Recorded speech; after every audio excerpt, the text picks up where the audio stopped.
17h à Yaoundé, mesdames, messieurs, bonsoir et bienvenue sur Info TV pour cette autre programmation de votre émission, Le Grand Soir.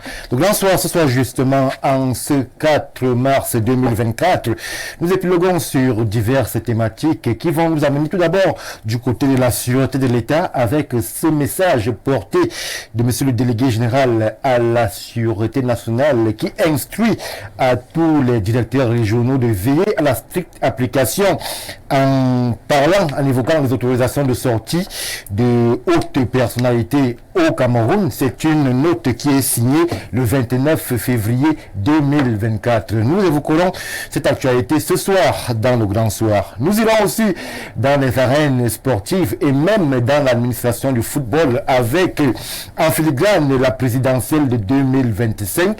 Nous avons le président de la Fédération camerounaise de football, Samuel Eto'o-Fils, qui répondant à nos confrères de France 24, qui lui demandait justement son appréciation ou alors sa position quant à les affaires de football de notre pays, le Cameroun. Samuel Eto'o a répondu justement que tous les problèmes ou alors les difficultés qui actuellement étaient les siennes quant à la gestion et le management de la Fédération camerounaise de football étaient inhérentes à cette ambition présidentielle que beaucoup lui prêtent. Nous en parlons ce soir. Est-ce que Samuel Eto'o est dans l'embarras à cause, je veux dire, de la présidentielle? Pourrait-il espérer ou alors ambitionne-t-il un destin à la Jean Joéa? C'est une problématique qui commence à faire son bon nombre de chemins au sein de l'espace public et même politique camerounais. Samuel Eto'o est-il candidat? Est-il dans l'embarras concernant la présidentielle de 2025? On en parle ce soir. Et nous terminerons cette édition du Grand Soir avec cette sortie du chef de l'État Paul Biya. C'est vrai qu'elles sont rares, les sorties du chef de l'État. Il était du côté de l'hôpital ophtalmologique d'Oubac, où là-bas, justement, il a eu à rencontrer le corps médical. Mais beaucoup se sont interrogés. Est-ce que cette sortie, c'est une campagne qui est lancée? Est-ce une simple visite? Ou alors le chef de l'État commence à marquer son territoire en allant rencontrer les corps dits sensibles de la société camerounaise? Nous en parlons aussi ce soir. Mesdames, messieurs, menu présenté, permettez-moi de souffler et de revenir plus tard pour la présentation de ceux-là déjà en studio qui nous accompagnent ce soir. Plateau du Grand Soir, justement, à l'heure où nous parlons de la Fédération camerounaise de football et nous allons, pour en parler, convier sur ce plateau un ex-international camerounais, ancienne gloire, médaillé olympique QV 2000, Serge Blanco, nous fait l'honneur et l'amitié de sa présence ce soir. Bonsoir et bienvenue. Bonsoir à toi, bonsoir aux nombreux téléspectateurs qui nous suivent actuellement en direct. Et c'est tout un honneur et c'est un plaisir de prendre part à ce plateau qui est très fourni. Et j'ai l'habitude de te suivre, si tu permets que je te tutoie. Allons-y. Je sais que c'est une émission hautement politique, de grande envergure. Et aujourd'hui, prendre part à ce plateau, je suis habitué au plateau sportif, puisqu'il y a une thématique sportive, donc je comprends pourquoi je suis là. Donc c'est un plaisir pour moi de partager ce plateau. Je voudrais dire bonsoir à tous ceux qui aiment Info TV, car c'est une chaîne qui monte très fort depuis 2 ans et qui se positionne. Serge Blanco, il faudrait aussi préciser que nous avons beaucoup accompagné la Fédération camerounaise de football dans son déploiement médiatique. Je suis d'accord, je l'accorde. C'est pour ça que je suis un habitué des plateaux d'Info TV. Mais il faudrait aussi dire qu'à Info TV, vous avez un plateau de consultants très critiques et des critiques très acerbes envers la FECAFOOT et envers la personne du président de la FECAFOOT, du Dr Samuel Eto'o et de Rigobert Song particulièrement. J'espère que comme Rigobert Song est parti, certains de vos consultants qui aimaient ici tous les matins à tirer sur Rigobert Song seront contents. Merci Serge Blanco pour la présence.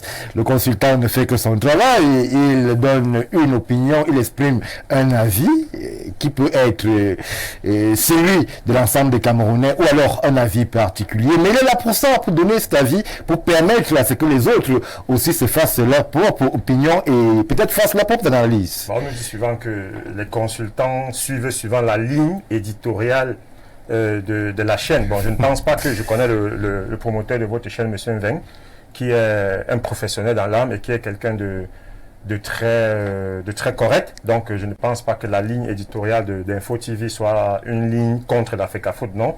J'ai participé une vingtaine de fois déjà ici à des émissions de sport. Ça s'est toujours bien passé. Le panel a toujours été très équilibré. Justement, on ne peut pas dire dans un grain de riz avait pourri un sac de riz. Donc, je vous l'accorde que vous avez certains consultants à la personne de M. Niemek que je peux citer, qui est reconnu officiellement comme quelqu'un qui tire à boulet rouge et sans arrêt sur la FECAFOOT, sur le président de la FECAFOOT, le docteur Samuel Eto'o, sur Hugo Besson. À la longue, c'est saoulant parce que c'est tout le temps la même chose. Il n'y a rien de contenu au fond.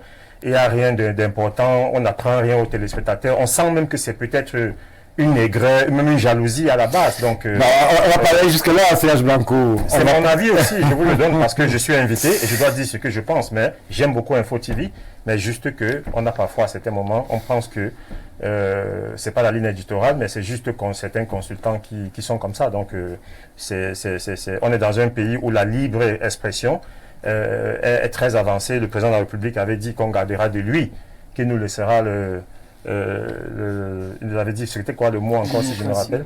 La démocratie, il souhaitait qu'il conserve liberté d'expression, démocratie et... La liberté d'expression et la démocratie. La prospérité. Donc, la prospérité et la démocratie. Donc je pense qu'on est dans un pays démocrate où la libre expression fait foi et que tout le monde peut dire ce qu'il pense, même si à un certain degré il faut se contrôler. Mais depuis 2 ans que je suis au Cameroun, vous savez, ça fait 25 ans que je vis en Allemagne, oui, et que je suis rentré au pays il y a 2 ans pour le projet de la FECAFOOT, de redonner sa grandeur au football camerounais. Je suis le projet du docteur Samuel Eto'o, je suis un féru, un partisan de la première heure du président de la FECAFOOT. Donc je trouve que la liberté d'expression chez nous au Cameroun est tellement palpable et visible que dans d'autres pays où j'ai fait le tour en Afrique, on ne s'exprime pas si librement et on ne dit pas exactement ce qu'on pense comme au Cameroun. Et ça, c'est une chose qu'il faut mettre à l'encontre du président de la République et des autorités qui laissent le peuple s'exprimer. On voit dans des chaînes ici, des chaînes d'opposants où on insulte certains ministres, on insulte même le président de la République et ça n'émeut personne. Donc moi, je pense que je suis fier d'être Camerounais parce qu'on a un pays où la libre expression est vraiment très avancée.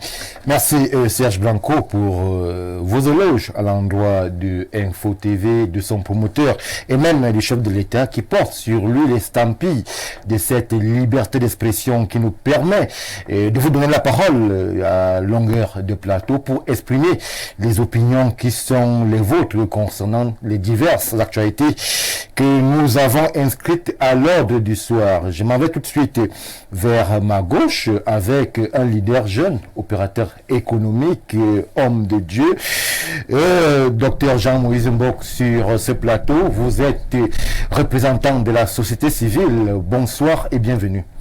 Bonsoir Stéphane, bonsoir mon copanéliste. En attendant mes 2 illustres aînés qui vont arriver d'un moment à l'autre et faire partie de ce plateau, je veux saluer le président Mveng. Je veux saluer toute la jeunesse qui fait la force et la forme d'Info TV. Permettez-moi de saluer ce qui se passe en Afrique de l'Ouest et je vais laisser la parenthèse ouverte. Chacun y mettra ce qu'il pense. Oui. Mais je salue ce qui se passe en Afrique de l'Ouest parce qu'on parlait de liberté d'expression. Voilà un peuple, en fait, voilà plusieurs peuples qui s'expriment et qui tendent vers leur liberté vivement que ça marche. Je vais donc sortir en déplorant ce qui se passe entre Israël et la Palestine. Oui. Je vais déplorer ce qui se passe entre l'Ukraine et la Russie. Oui. Et dire qu'à un moment donné, il faut que la folie s'arrête et qu'on se comporte comme des humains. On ne peut pas continuer à se comporter comme des animaux qui amènent d'autres à la boucherie. Il faut bien que ça s'arrête. Et vivement aux États-Unis que Donald Trump soit élu président. Merci, docteur Jean-Moïse Mbok. Mesdames, Messieurs, il faudrait préciser pour ceux qui nous regardent qu'une énorme pluie s'abat sur la cité capitale Yaoundé et c'est pour cela que nous continuons à attendre sagement et patiemment le reste du panel qui est dans les encablures de Efoulan, qui est le quartier général où se trouvent tous les plateaux et studios de la chaîne Info TV. Mais pour ce faire, nous allons commencer tout de suite avec la question ayant trait justement à Samuel Eto'o. Eto'o est-il dans l'embarras? Mais pour revenir dans cette ambiance de l'Africa Foot, on va d'abord essayer avec vous, Serge Blanco, de revenir sur les actualités des deux différentes dernières semaines. Nous avons appris sur ce plateau, même en exclusivité, nous avons reçu la lettre qui mettait un terme, en fait, la lettre qui annonçait le non-renouvellement du contrat du manager sélectionneur Rigobert Song.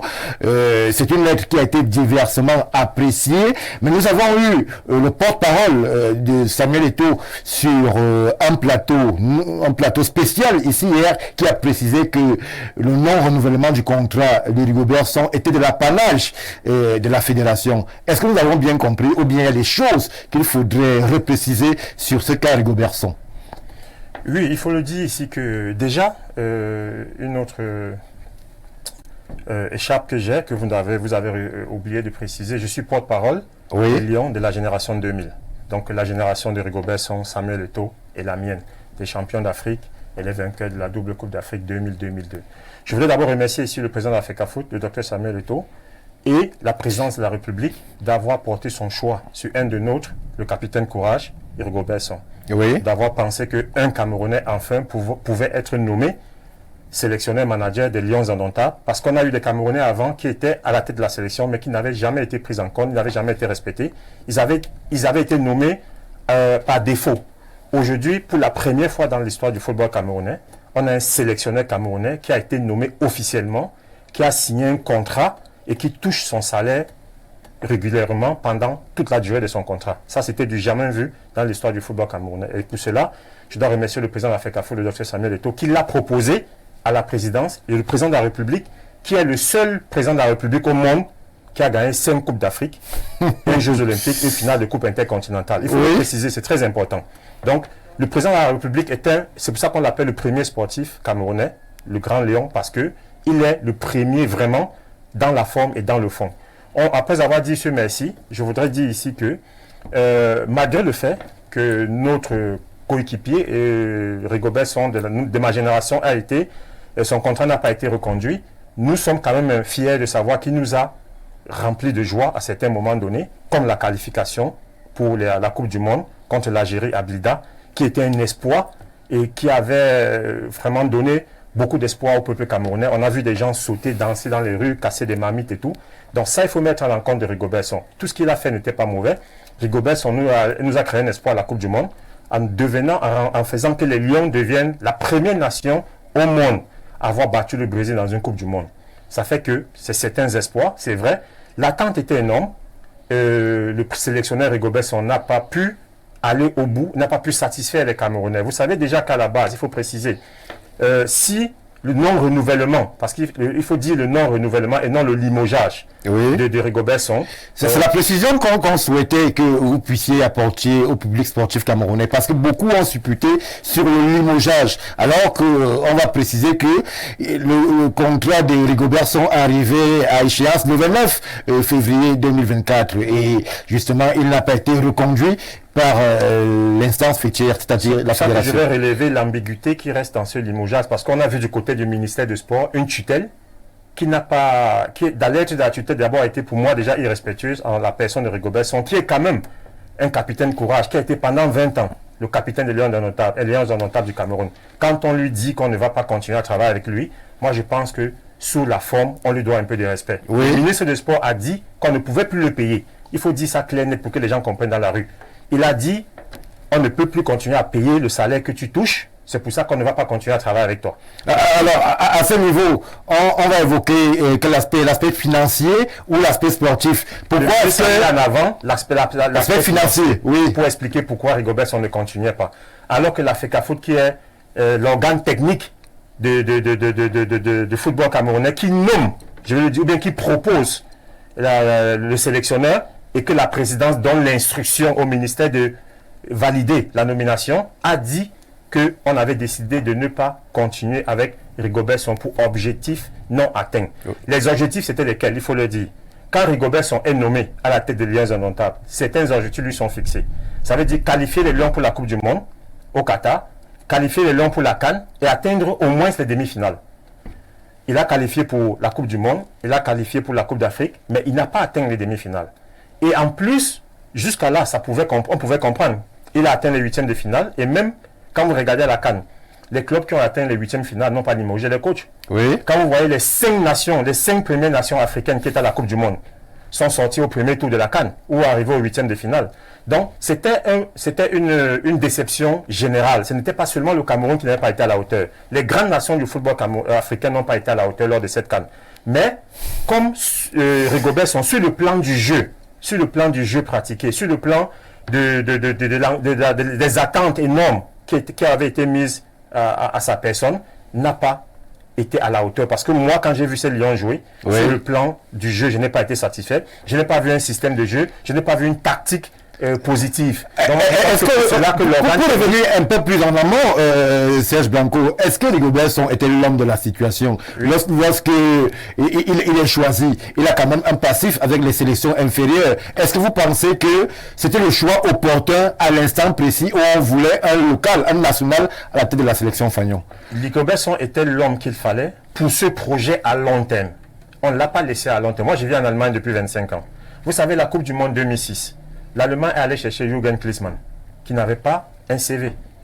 Il est venu, il a pris comme adjoint Joachim Löw. Oui. Il a décidé de repenser le football camerounais avec le football allemand, oui, avec un nouveau style de jeu, avec une nouvelle façon de jouer, avec les joueurs plus petits sur les côtés et ce qu'on appelle le tiki-taka aujourd'hui. Le football allemand avant, c'était des costauds.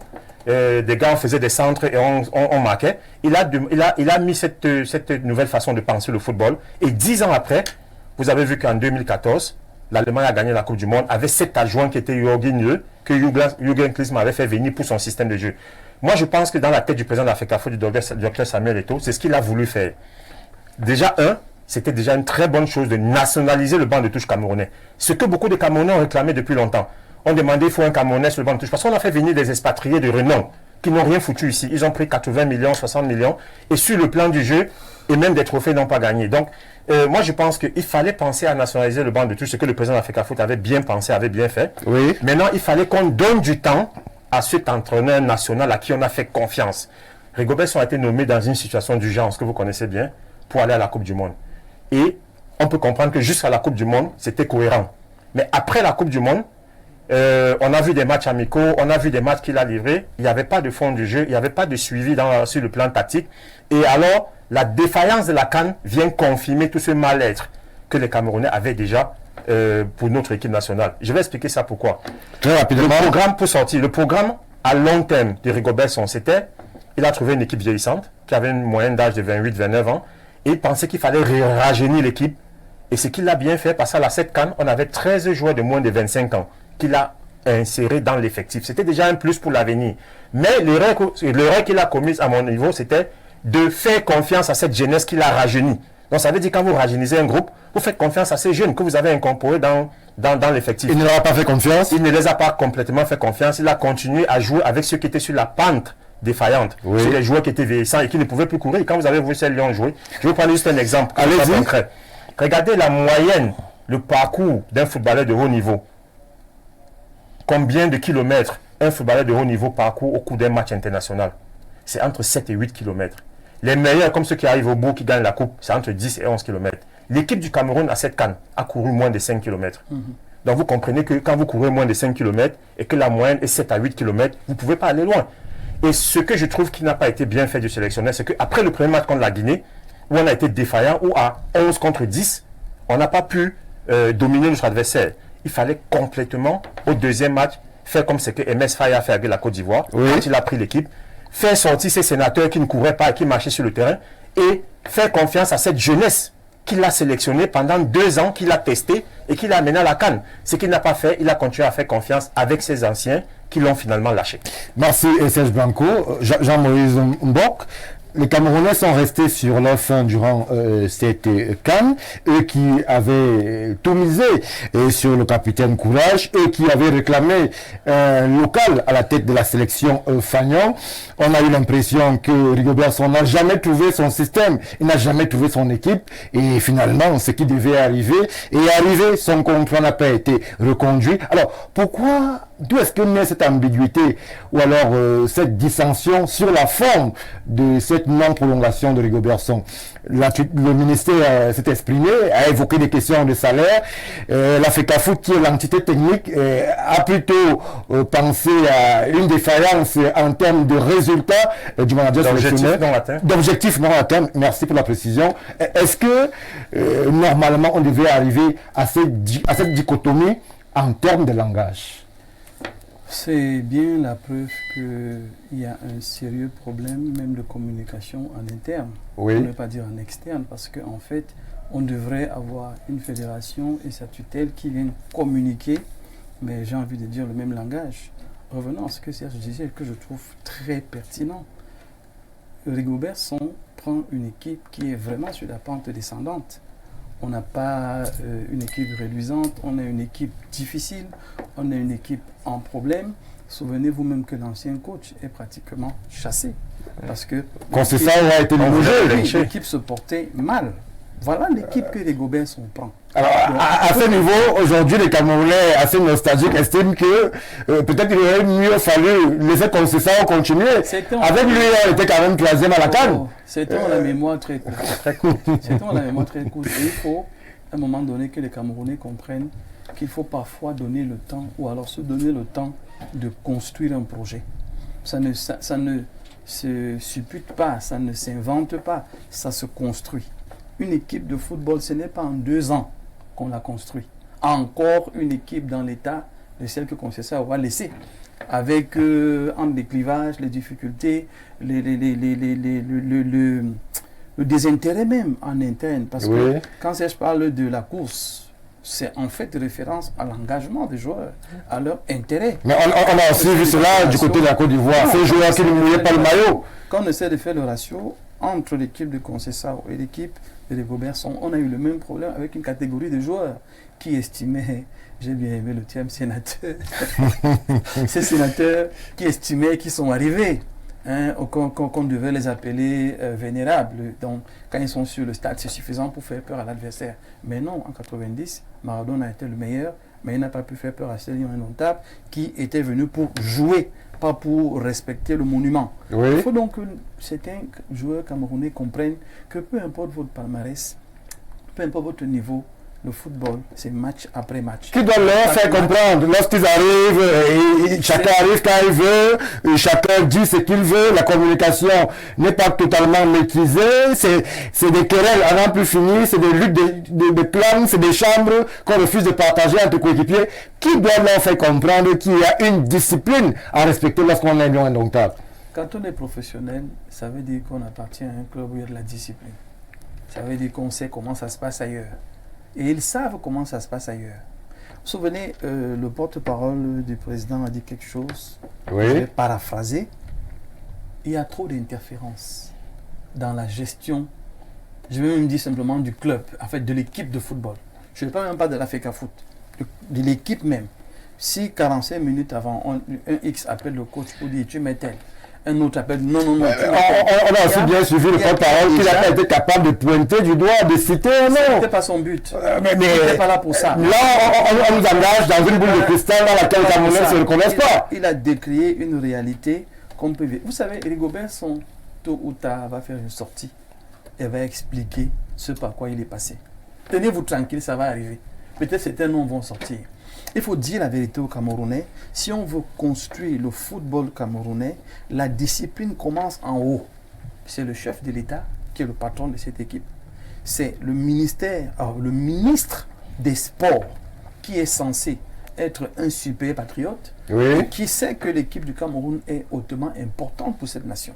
À partir de là, qu'il prenne de la hauteur, qu'il prenne de la distance et qu'il fasse ce qu'il doit faire, qu'il ne rentre pas dans les petits Est-ce que le ministre est entré dans les petits combats? S'il te plaît. Je vais juste pour faire. Non, je permets qu'il parle. Oui, vous savez, allez-y, je dirais une équipe nationale moi qui a été 15 ans au haut niveau, qui a joué dans cette équipe, gérer une équipe nationale, c'est comme gérer une maternelle.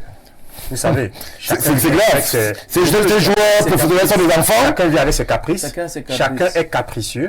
S'il voit une faille, il en profite. Ils en profitent. Si le boss, qui est le patron, qui est le sélectionneur, ou le team manager de cette équipe, ou alors le président de la Fédé, s'ils ne sont pas sur la même longueur d'onde avec la tutelle jusqu'à la présidence, si un joueur qui arrive, qui sait que je suis une superstar, prenons le cas, il faut le dire d'André Onana, qui arrive et qui sait que le président de l'Africa Foot ou le team manager peut me dire je dois être là 10 jours avant la compétition, mais qu'on peut me dire de la présidence ou du premier ministère que je peux venir un jour avant. Vous savez que lui, André Onana, il a 3, 4, 5 joueurs qui sont proches à lui, avec qui il discute tous les jours, qui sont déjà là 10 jours avant. Quand il voit que André Onana est venu la veille et qu'il n'est pas venu 10 jours avant, ça fait qu'eux aussi se disent qu'il n'y a pas une autorité ferme dans cette équipe. Et qu'ils pensent que je peux aussi demain dire le matin que je ne me sens pas bien, je ne vais pas faire le footing ou alors je vais juste aller le soir. Donc ça ouvre la porte pour qu'une équipe soit soudée. Je vais vous prendre ma génération 2000. Je vous le dis très bien, quand j'arrivais à l'équipe nationale en 1999, quand je voyais le feu regretter Marco Vivien Foué, quand il venait à l'entraînement avec ses godasses, quand on finissait l'entraînement, je prenais ses godasses pour nettoyer. Oui. Je vous le dis. Et avec une... On peut encore faire ça aujourd'hui chez le Lyon, comme nous voyons. Oui, parce que d'autres viennent là, ils pensent que comme ils jouent à Bordeaux, à Marseille, au Milan AC, tout ça, ils sont au-dessus. L'équipe nationale doit redevenir cette équipe où chacun connaît sa place. Quand vous avez un Vincent Boubacar qui a roulé sa bosse, qui est le capitaine, quand un Tolo ou un je ne sais pas quoi arrive, un Kemen, il ne peut pas lui parler n'importe comment. Oui. Il doit l'écouter. Et ça a été le cas? Ce n'est plus le cas aujourd'hui quand il y a des interférences. Parce que quand un joueur sent que de la présidence, du premier ministère ou du ministère, on peut appeler et dire que laissez ce joueur ou bien classer-le, ne le classez pas, ça détruit le groupe. Ce n'est pas ça la cause de peut-être de la contre-performance de la CAN, mais c'est important. Ce sont des petites choses qui créent un groupe. Nous, dans les années 2000, moi je vous le dis, quand on arrivait au cours d'un match, et que le match était compliqué à la mi-temps, quand on revenait en deuxième mi-temps, les 3-4 capitaines appelaient les joueurs et disaient, gars, maintenant, toi, Branco de ton côté, le gars, il est passé 4 fois, ça ne doit plus arriver. Même s'il faut que tu sortes avec un carton rouge, on va te supplier. Aujourd'hui, on ne voit plus cette niaque-là, cette façon de jouer. Qui d'autre de mieux que Rigobert Song pour transmettre dans ce remblai? Oui, mais c'est là où il a failli. Je veux pas vous dire, on ne peut pas vous dire qu'un coach est parfait. Il a des défaillances qu'il a. Je vous ai expliqué sur le plan tactique, sur le plan de la gestion du groupe. Bon, maintenant, après, vous savez, quand vous avez des stars et quand vous gérez des stars, il ne faut pas toujours le bâton. Il faut aussi parfois... psychologiquement, prendre le dessus sur eux. Vous comprenez ce que je veux dire? Oui. Et je pense que tout ce qui se passe dans le groupe doit rester interne et fermé. Mais on a vu que dans cette équipe, certains joueurs stars avec les journalistes. On a vu que certains journalistes ont reçu des billets d'avion. Certains joueurs de l'équipe qui ont payé des billets d'avion. Ça a beaucoup circulé, mais il y a encore un journaliste qui peut affirmer que j'ai reçu un de l'avion pour aller à Abidjan, Blanco. C'est des choses qui font que... Mais derrière tout ça, on a cette discipline, on a cette subordination. Pourquoi? Parce qu'à la tête de la fédération se trouve un homme, le docteur Samuel Eto'o, qui fait peur. Il fait peur à certains politiques, il fait peur à certains hommes dans ce gouvernement qui pensent que cet homme-là, demain, sera quelqu'un qui va peut-être... On va y revenir. Quelqu'un qui va nous mettre au travail. On va y revenir. C'est ça le problème. Rigobert Song, c'est juste une... comme on dit, quand on veut tuer un chien, on l'accuse de la rage. Et le chien, c'est le docteur. L'agneau de sacrifice. Et la rage, c'est Rigobert Song. Merci. Alors, Jean-Louis, qu'il est important d'organiser le football comme on penserait à organiser tous les secteurs de la société camerounaise. Ce n'est pas que l'armée qui a besoin le football est organisé. Il y a un texte du président de la République qui régit, de 2014, qui régit le fonctionnement des équipes nationales du Cameroun. Entre le texte et la réalité, il faut des gens sérieux. Il ne faut pas qu'on se le cache. Le texte, c'est une chose. L'implémentation de ces textes, c'est une autre chose. Et c'est là qu'il faut qu'on arrête de jouer avec l'opinion. Et vous le savez très bien, personne ne peut se prévaloir de ses propres turpitudes. Ce qui arrive au Cameroun aujourd'hui, nous l'avons cherché nous-mêmes. Puisque quand un joueur qui est censé être dans une équipe avec un coach et une certaine hiérarchie se sent privilégié, se sent plus important qu'un autre et que lui-même n'a même pas la maturité pour mettre le club au-dessus de lui. Et là, on a deux problèmes. Oui. On n'a plus un seul problème, on a deux problèmes. Moi, je pense que la primature, la présidence, même le ministère devrait servir de renforcement de l'autorité du coach et de la fédération, pas autre chose. Alors, là nous sommes dans le management, docteur Ngo. Mais est-ce qu'en France, on a vu autant d'interférences du ministère des Sports français sur, par exemple, Didier Deschamps? Est-ce qu'on a vu, à l'époque où Le Gret était président de la Fédération française de football, est-ce qu'on a vu autant de pression sur lui? On a l'impression que dans ces pays-là, c'est bien compartimenté et chacun sait ce qu'il a fait. C'est pas comme on doit avoir la présidence qui intervient, le premier ministère, le secrétaire général, le premier ministère. Stéphane, pourquoi tant d'interférences? Stéphane, deux choses. M. Boulbia est le premier tout au Cameroun. On l'a toujours dit, je n'en pense que c'est une blague. Il fait tout pour que le pays soit organisé comme il entend, comme il le pense. Et c'est son droit. Il est chef de l'État. On ne peut rien dire contre ça. Mais c'est une réalité. La deuxième chose, c'est que le Cameroun, c'est le Cameroun. Le Cameroun, ce n'est pas la France. Le Cameroun, ce n'est pas les États-Unis. C'est-à-dire quoi? Pour dire que nous avons notre façon, à nos devoirs de concevoir, de penser des choses. À un moment donné, il faut que ça s'arrête. Ça ne marche pas. Ça ne marche plus. Ça ne marche plus. Cette interférence dans tout et dans rien. Mais Stéphane, vous ne prenez que le football. Mais c'est un problème qui est purement camerounais. Quand vous avez dans une entreprise lambda, un chef de service gronde une de ses collaboratrices et le PDG ou le DG arrive et rappelle que cette collaboratrice n'est pas n'importe qui pour des raisons que vous pouvez imaginer. Oui. C'est ce qui se passe dans le football. C'est-à-dire que les affinités personnelles ont pris le dessus sur l'intérêt national. Et il faut qu'on le dise, ça ne peut pas continuer. Toutes les déconvenues qu'on a depuis, même avant qu'on sait ça, c'est un message qu'il faut que les plus intelligents comprennent. C'est que là, on a le potentiel, on a la matière, on a tout ce qu'il faut pour avoir une des meilleures équipes en Afrique. Ce n'est que la discipline qui nous manque. Oui. Et la discipline ici, c'est que le chef de l'État instruise. Et il a dit lors de son discours, il a instruit au ministre des Sports de pouvoir prendre des mesures pour que le football que vous aimez tant aille très bien. Et il faudra donc qu'on ait un ministre des Sports qui soit suffisamment diplomate pour savoir gérer le président de la FECAFOOT et l'ensemble de l'équipe qui va avec. Et il faudra même que le président de la FECAFOOT aussi accepte cette relation avec sa tutelle. Mais mieux encore, les footballeurs, c'est vraiment tout un autre pan. C'est-à-dire qu'entre le ministère et la fédération et l'équipe de football, c'est un autre pan où on estime quand même que c'est des professionnels. On estime quand même que c'est des gens qui doivent vivre dans une bonne ambiance, où on peut se parler, où on peut communiquer, où on peut échanger, où on peut se dire les choses comme elles devraient se dire. Si aujourd'hui, vous avez vu les derniers matchs, les gens sont sur le stade, ils marchent avec les mains sur les hanches. Ça vous montre la démotivation totale. Les Camerounais ont crié sur les réseaux sociaux. Arrêtez de nous aligner les stars, les mademoiselles et tout ça là. Mais eux-mêmes, les footballeurs, n'ont pas compris le message qu'on demandait, qu'il y ait plus d'engagement, qu'il y ait de la niaque, qu'il y ait la manifestation du Yemley.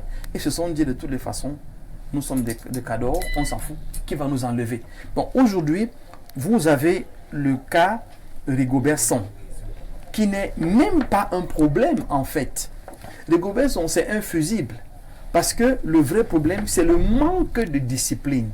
Une fois qu'on aura instauré dans l'équipe du Cameroun la discipline, je vous promets que certaines choses vont changer, même dans le fonctionnement en interne. La discipline, ce n'est pas juste un mot. Il faut du contenu à ce mot. Oui. Et le contenu, c'est qu'il y a le coach, quand il a parlé, parce qu'il communique avec toute la chaîne du football, on connaît sa vision, on connaît son projet. Donc quand il demande un élément, c'est comme ça se passe en Angleterre, le pauvre me démentira. Chez eux, le coach c'est un manager. C'est que ce n'est pas juste pour amener les gens à courir sur le stade. Il y a un projet. Il y a un projet d'équipe. Donc même les finances qu'il gère, il vous dit, je veux tel jeu qui coûte 100 millions parce que dans mon projet que je vous ai présenté, il est capable de faire ci, ça, et ça va nous rapporter ça. C'est là que nous devons rentrer au Cameroun aujourd'hui. Oui. Où le sélectionneur est vraiment le full gestionnaire de l'équipe.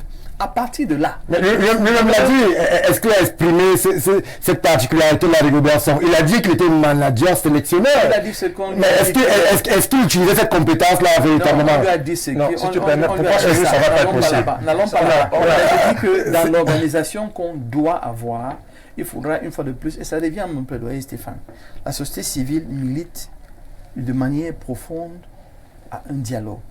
Même sur des choses qui vous semblent un détail. Ce n'est que pendant le dialogue qu'on finit par se comprendre. Si on veut construire une équipe de football solide sur la durée, il faudra qu'on se parle. Il faudra qu'on se dise ce qu'on veut atteindre. Qu'on se donne les moyens et c'est là qu'on pourra choisir l'homme de la situation. Quand vous parlez de l'homme de la situation, aujourd'hui on va nous amener 3 coachs. Le président va parler de 3 coachs qu'il a proposés. Oui. Qu'on va devoir choisir. Peu importe le coach qu'on prend aujourd'hui, l'état d'esprit qu'on voit dans l'équipe. On risque d'être un sorcier blanc. Même si c'est un sorcier vert. Ça, où on est là, l'état d'esprit qu'on voit dans ces lions-là, si ce n'est pas géré. Et moi je dis, un coach comme Son, qui a quand même un palmarès, qui a une histoire, ces gars devraient se sentir bien avec lui. Eux-mêmes n'ont pas aidé. Et tout n'est pas clivant. Rigo, c'était un monsieur qui souriait à chaque moment. Oui, ils n'ont pas aidé leur coach. Aujourd'hui, il n'a pas atteint les objectifs. On peut dire tout ce qu'on va dire, mais je reste persuadé que ces footballeurs-là qui ont de très bonnes performances dans leur club, s'ils s'étaient donnés à même 20% de ce qu'ils sont capables de faire, regardez un Zambo Anguissa, ce qu'il fait dans son club. Il venait marcher ici. Et vous le laissez marcher pourquoi? C'est des gens comme ça qu'il faut mettre dehors pendant le match pour montrer aux autres qu'on n'est pas là pour s'amuser. Il est quand même capitaine, Jean-Maurice. On remplace pas le capitaine. On remplace pas le capitaine. Il ne faut pas qu'on croie que le capitaine, c'est avoir un titre foncier dans une équipe nationale. Non. Moi, je dis pour sortir, Stéphane, si on veut que les choses aillent mieux, les Rigobert Song a simplement été un fusible qu'on a utilisé aujourd'hui. Même si Samuel Eto'o démissionne de la fédération, il s'occupe d'autres choses. Celui qui viendra, ceux qui viendront, si cet esprit reste, c'est pour ça que les normalisations n'ont pas marché. C'est pour ça que les anciens présidents ont eu tous les problèmes du monde. Parce que à tous les niveaux, il y a une ingérence que si ce n'est pas encadré, si ce n'est pas réglé, il y aura des sérieux problèmes. Vous parlez de la France. Si un coach en France va se plaindre à l'Élysée que tel ministre a appelé un joueur, il aura des problèmes. Mais chez nous, ce n'est pas le cas. Merci Jean-Maurice. Permettez qu'on... Un truc important que je voulais dire par rapport. Allez-y, peut-être. Il faudrait juste comprendre ici qu'on a une spécificité au Cameroun. C'est que tous les coachs ont toujours été combattus. Vous avez vu, on a gagné une Coupe d'Afrique en 2017 et tout de suite après la Coupe, on a viré le coach. Vous voyez que on a eu des grands noms ici, comme l'un des plus grands coachs qu'on a jamais eu au Cameroun, c'était Arthur Georges. Père à son âme, il est décédé récemment. Oui. Ça, c'est vraiment un coach qui a un statut mondial. Il a été chassé ici comme un malpropre. On a fait venir les Leguen. Ils ont été critiqués. Donc vous voyez qu'aujourd'hui... Le Leguen, c'était sans résultat. Il faut savoir que il coûtait cher, mais il ne pouvait rien. Laissez-moi alors vous expliquer pourquoi on nous appelle le continent. On nous appelle le continent parce que toute ambition, tout ambitieux au Cameroun est combattu. Quand tu es ambitieux, on te combat. Quand tu ne fais rien, on dit que tu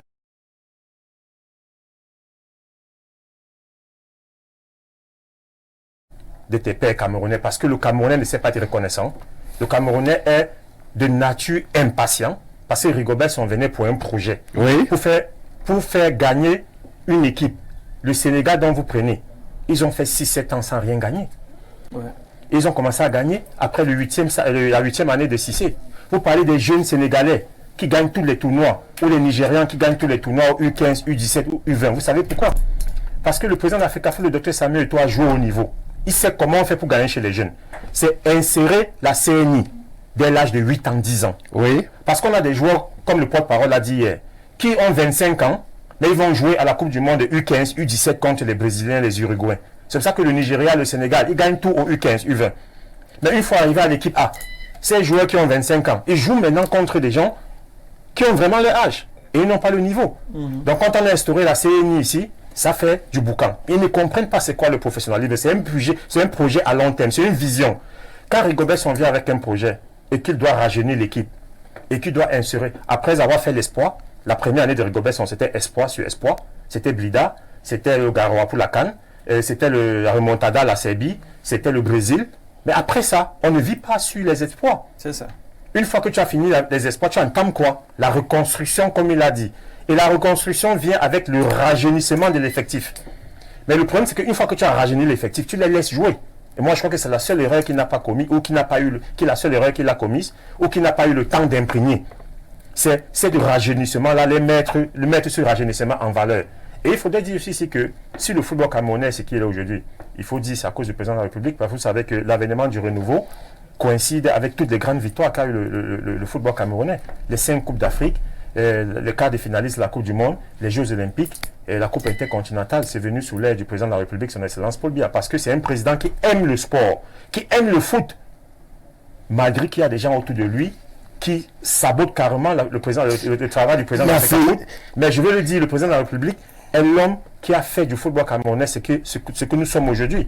Même si certains collaborateurs autour de lui ne veulent pas voir Samuel Eto'o, le président de l'Afrique. On revient vers vous, Serge Blanco, le temps de relayer quelques contributions qui nous parviennent comme ça des Camerounais qui sont attentifs à ce que vous dites sur ce plateau. Bonsoir, je suis pas avec vos deux invités, c'est vraiment maladroit d'accuser les membres du gouvernement. La majeure partie des Camerounais savent, les politiques ont laissé faire l'Africa Foot, excusez-moi du terme. Vous, les invités, savent au fond qu'ils ont affiché un mépris vis-à-vis des Camerounais. Nous allons bien le leur redire. Ils partiront sans un trophée. Malheureusement, le message n'est pas signé. Prenez la peine de signer vos messages pour qu'on sache véritablement de qui il s'agit. Monsieur, bonsoir à vous sur le plateau. Bonne émission. Serge Blanco...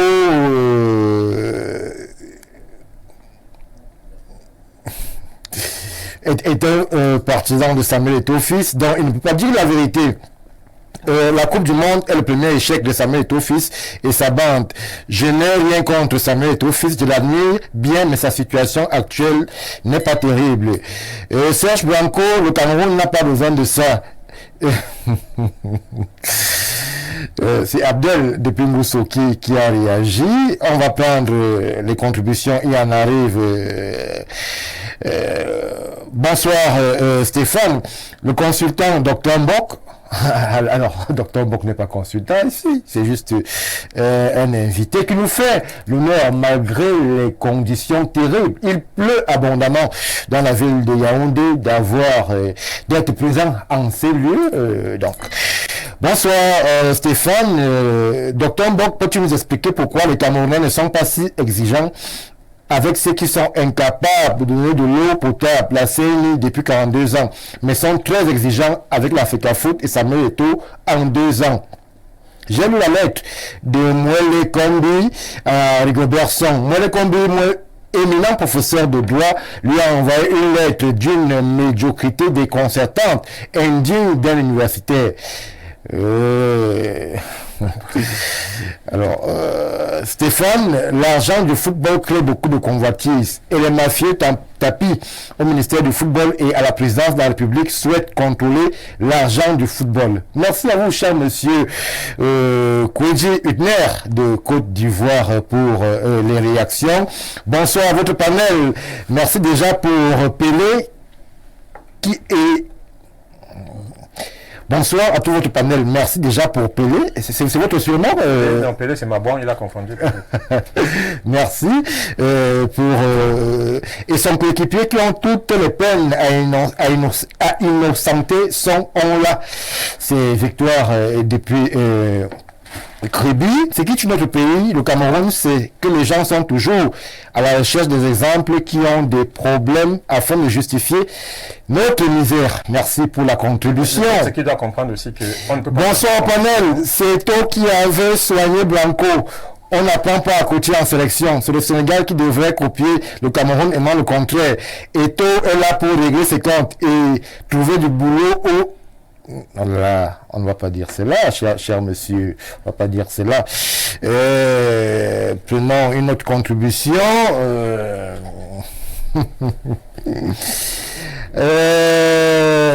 Bonsoir le panel. Eh bien les choses aux techniciens, s'il vous plaît, dites au monsieur en chapeau de nous dire le rôle qu'il joue à l'équipe nationale. Il parle Et puis, il dit qu'il a 15 ans d'équipe nationale. Il a eu combien de sélections? Le seul problème avec ça, c'est qu'en 2 ans, il n'y a eu aucune ossature de Lyon. 22 équipes en 22 matchs. C'est M. Ebouki depuis Cotonou au Bénin qui a réagi, Serge Blanco. Bonsoir monsieur le journaliste, merci pour l'émission. Dites à Serge Blanco que le coach n'a pas de niveau de l'équipe nationale. Il a passé son temps à faire son business. Comment faire un nouveau classement à chaque match et toute convocation du coach, on ne voyait que de nouvelles faces. S'il n'était pas un business de sa part et du staff technique. Merci pour la contribution. On va essayer d'avancer encore. Bonsoir. Pourquoi cet acharnement sur Eto'o? Personne ne s'acharne sur lui, sur ce plateau. Bonsoir à très chers aînés. Samba Anak n'a pas pu atteindre les objectifs, mais je lui souhaite bon vent. Merci à vous, Achille Aimé depuis Sikam, c'est à Douala. Pourquoi on nous appelle le continent? Serge Blanco a répondu. Bonsoir le panel, merci pour les belles réponses qu'Info TV a données par rapport à Niemek, le consultant de tous les temps. Merci. Bonsoir à vous sur le plateau.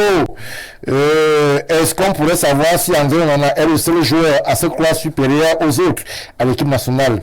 Bonsoir à vous sur le plateau. Laissez Rigaud se reposer. Il n'était pas à la hauteur de notre équipe nationale. Une fois que je l'ai dit, mesdames, messieurs, on prend une brève transition et on revient tout de suite après pour la poursuite de nos échanges.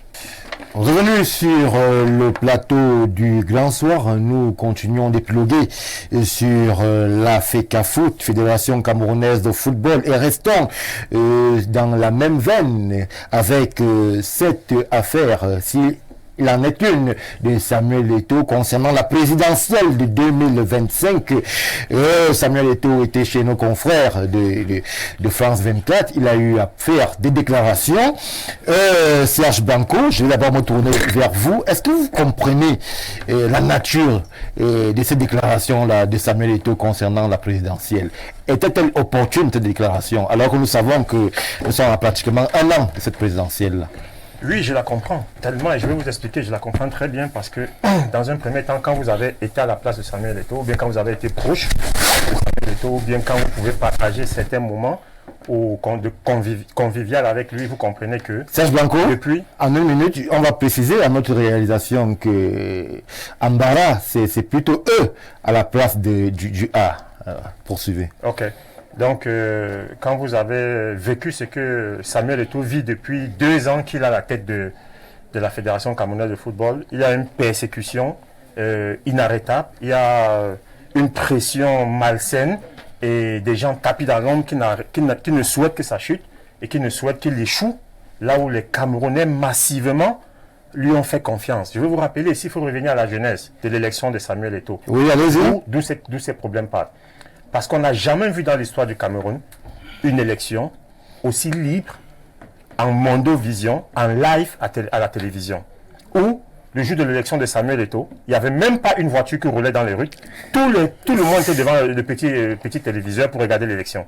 Moi, je pense qu'à partir de là, l'engouement qui a suscité l'élection de Samuel Eto'o à la tête de la Fédération Camerounaise de Football a fait peur à beaucoup de personnes. Oui. Vous savez qu'on est dans un pays où la transition est proche, où certains pensent que le président de la République, son Excellence Paul Biya, est en fin de règne et qu'il faut se positionner. Il y a des gens qui pensent comme ça? Moi, je pense qu'il y a des gens comme ça, que ce soit les hommes politiques.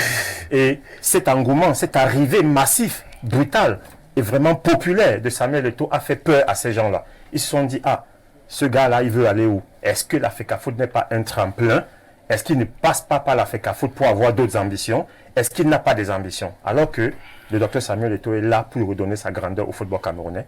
Il n'a jamais eu d'ambition, à ce que je sache, politique. Il nous a jamais dit, chaque fois que j'ai causé avec lui, j'ai jamais senti quelqu'un qui veut faire de la politique. Il a été un soutien au président de la République, comme tous les Camerounais régaliens soutiennent les institutions de l'État. Ça ne fait pas de lui un potentiel candidat à l'élection présidentielle de 2025. Donc, moi, je crois que ces problèmes partent de là. Que certaines personnes ont pensé que la popularité, parce qu'il a redonné de l'espoir à la jeunesse camerounaise, même au-delà du Cameroun, il a redonné de l'espoir à la jeunesse africaine. Oui. Et voir Samuel Eto'o partir de zéro et devenir héros, aujourd'hui venir gagner une élection de la FECAFOOT qui était perdue d'avance. Moi qui ai eu la chance d'avoir été là des mois avant l'élection présidentielle, moi qui ai eu la primeur même de lancer l'émotion de soutien en tant que porte-parole de la génération 2000, qui appelait Samuel Eto'o à se présenter. Parce qu'il faut le dire ici, quand Samuel Eto'o n'était pas encore candidat, nous, les lions de sa génération, sommes allés le rencontrer pour lui dire de se présenter parce que le poste est vacant. Et il nous a dit qu'il allait... Vous estimez qu'il y avait vacances alors que c'est du moment où Dieu a été en poste? L'élection avait été annulée. L'élection avait été annulée. Rendez-vous bien, l'élection avait été annulée par la FIFA. Oui. Donc, on a demandé à Samuel Eto'o de se présenter. Et un mois après, il nous a écoutés et il s'est présenté. Donc, moi, je pense qu'ayant suivi, ayant été là dès la première heure, ayant suivi ce chronogramme qu'il a amené à la tête de la fédération et l'engouement populaire que ça a suscité, c'était du jamais vu au Cameroun. C'était vraiment quelque chose de... Jusqu'aujourd'hui, quand j'en parle, j'ai pratiquement des frissons. Oui. Donc, moi, je pense que cela a poussé certaines personnes à croire qu'il avait des ambitions plus grandes que la FECAFOOT et qu'on a commencé à lui mettre des bâtons dans la roue. Je vous explique pourquoi. Pourquoi il sort très rapidement. Pourquoi il sort maintenant et il dit ça? Vous avez vu tout ce qui se passe depuis la débat, depuis la contre-performance. Parce qu'il dit bien, atteindre les huitièmes de finale d'une Coupe d'Afrique des Nations, ce n'est pas si catastrophe que ça. Ce n'est pas une débâcle, c'est une contre-performance que des gens ont transformée en débâcle. Depuis la sortie des Lions à la CAN, on a vu toute cette organisation malsaine autour qui dit que le président a dit qu'il allait donner des instructions pour réorganiser le football. Sûrement, certaines personnes sont tombées sur le discours du président pour pouvoir inventer des choses. Quand vous entendez dire que les coordinations des équipes nationales sont reparties à la tutelle, c'est très faux. Pour que les coordinations de l'équipe nationale repartent à la tutelle, il faut changer le décret de 2014. Le président de la République est un homme de loi, c'est un légaliste. Il ne peut pas promulguer un décret comme celui de 2014 qui définit les prérogatives de chacun et venir aujourd'hui faire ce que les gens veulent nous faire croire. On entend des gens dire que il y a des dossiers qui vont au TCS pour détournement de tout ça. On entend. Vous savez, il y a la diffamation dehors. Et moi, je vous dis, 98% de ce qui se dit sur la FECAFOOT, sur le docteur Samuel Eto'o, est faux. Merci. Et quand tu vis ça au quotidien depuis 2 ans, à un moment donné, tu es obligé de te lâcher, tu es obligé de t'exprimer. Et c'est ce que le docteur Samuel Eto'o fait à Phrase 24. Alors, voilà, Samuel Eto'o, chez nos confrères de France 24. Il nous a finalement rejoint, Lucien Bidjima, homme politique, RDPC, comment le présenter, tant il nous accompagne sur nos différents plateaux. Avec lui, on va évoquer cet aspect politique, justement, qui interpelle bon nombre de Camerounais. Samuel Eto'o, il vient de le dire, Lucien Bidjima, la plupart de ces problèmes qu'il a aujourd'hui, il déclare qu'il les doit justement à cette ambition politique qu'on lui prête. Comment est-ce que vous accueillez et justement cette sortie de Samuel Eto'o qui pointe un doigt accusateur sur les politiques qui en voudraient peut-être à sa notoriété? D'abord, je tiens à m'excuser pour le retard, c'était dû un peu aux embouteillages. Et je crois qu'ici, par le politique, les gens qui peuvent avoir, je ne sais pas, des idées contre lui, ça ne concerne pas le RDPC. Ouais. Ça ne nous concerne pas pratiquement parce que, d'une manière ou d'une autre, nous n'avons jamais, je dis à le grand jamais, eu le temps de s'asseoir, le temps de penser que, outre mesure, que Samuel Eto'o fils peut avoir une ambition. D'ailleurs, sont toutes légitimes, c'est un Camerounais. Il a tous les droits, tous les devoirs, s'il veut bien être candidat à l'élection présidentielle. Comment est-ce que LPC réagirait si Samuel Eto'o était candidat à la présidence, alors qu'on l'a vu récemment du côté du comité central en compagnie du vice-premier ministre Jean Kouété? Pourquoi vraiment que le RDPC est là pour savoir qui peut être candidat ou pas, tellement nous sommes très sûrs de notre candidat. Vous savez si très sûr de vous? On n'est pas là pour savoir est-ce que Samuel Eto'o qui peut être candidat. C'est leur droit, c'est le droit de tous les Camerounais que veut bien briguer la magistrature suprême. Le RDPC est debout, le RDPC est solide, le RDPC a un programme, le RDPC a un nom, c'est le président Paul Biya. Vous croyez vraiment, à nous regardant dans les yeux, que quelqu'un peut, d'une manière ou d'une autre... Il ne s'agit pas de quelqu'un, il s'agit de Samuel Eto'o. Non, Samuel Eto'o, c'est un Camerounais comme tous les autres. J'ai beaucoup de respect pour la carrière que Samuel Eto'o a fait au niveau du football. Oui. Ça, je peux vous dire, comme jeune, d'ailleurs, même au niveau de la FECAFOOT, je suis parmi les gens qui disent que non, il faut que vous laissiez Samuel Eto'o aller au bout de son mandat. À partir de là, on pourra le juger, pas forcément tous les Camerounais. Et je voulais quand même corriger quelque chose que le petit frère a dit, en disant que lorsqu'il y a eu l'élection à la FECAFOOT, les rues étaient, les gens ne passaient pas. C'est vrai que c'est une élection qui a beaucoup fait réagir. Je vous dis, l'élection à la FECAFOOT ne concernait qu'à peine 70 personnes, 80 tout au plus. Vous n'avez pas senti un frémissement? Permettez, toutes les élections à la FECAFOOT ont eu ce mouvement-là. D'ailleurs, je vous dis, ces 12 jours-là, c'est Samuel Eto'o qui l'a soutenu pour qu'il devienne président de la FECAFOOT. Ça, vous croyez oublier le passé? Vous ne savez pas que c'était pas le même engouement quand même. Mais c'est Samuel Eto'o qui l'a soutenu. Donc on ne peut pas dire que... Non, on ne peut pas dire... C'était une élection un peu spéciale quand même, il faut quand même... Permettez, aucune élection n'est spéciale au niveau de... La FECAFOOT a toujours connu tous ces problèmes. Nous avons eu des grands présidents de la FECAFOOT. S'il faut faire l'histoire de la FECAFOOT. Et je veux vous dire, Seydou Njoya a été soutenu modicus par Samuel Eto'o. On disait que c'est lui qui l'a placé là, qui l'a positionné, avant que lui-même ne viennent. Mais non, le problème n'est pas là. Si m'était arrivé de m'interroger sur le football camerounais, je veux dire que le football camerounais n'est pas la spécificité de quelques individus, quelle que soit leur nature, quelles que soient leurs compétences, surtout les Lions indomptables. Ils appartiennent au peuple camerounais.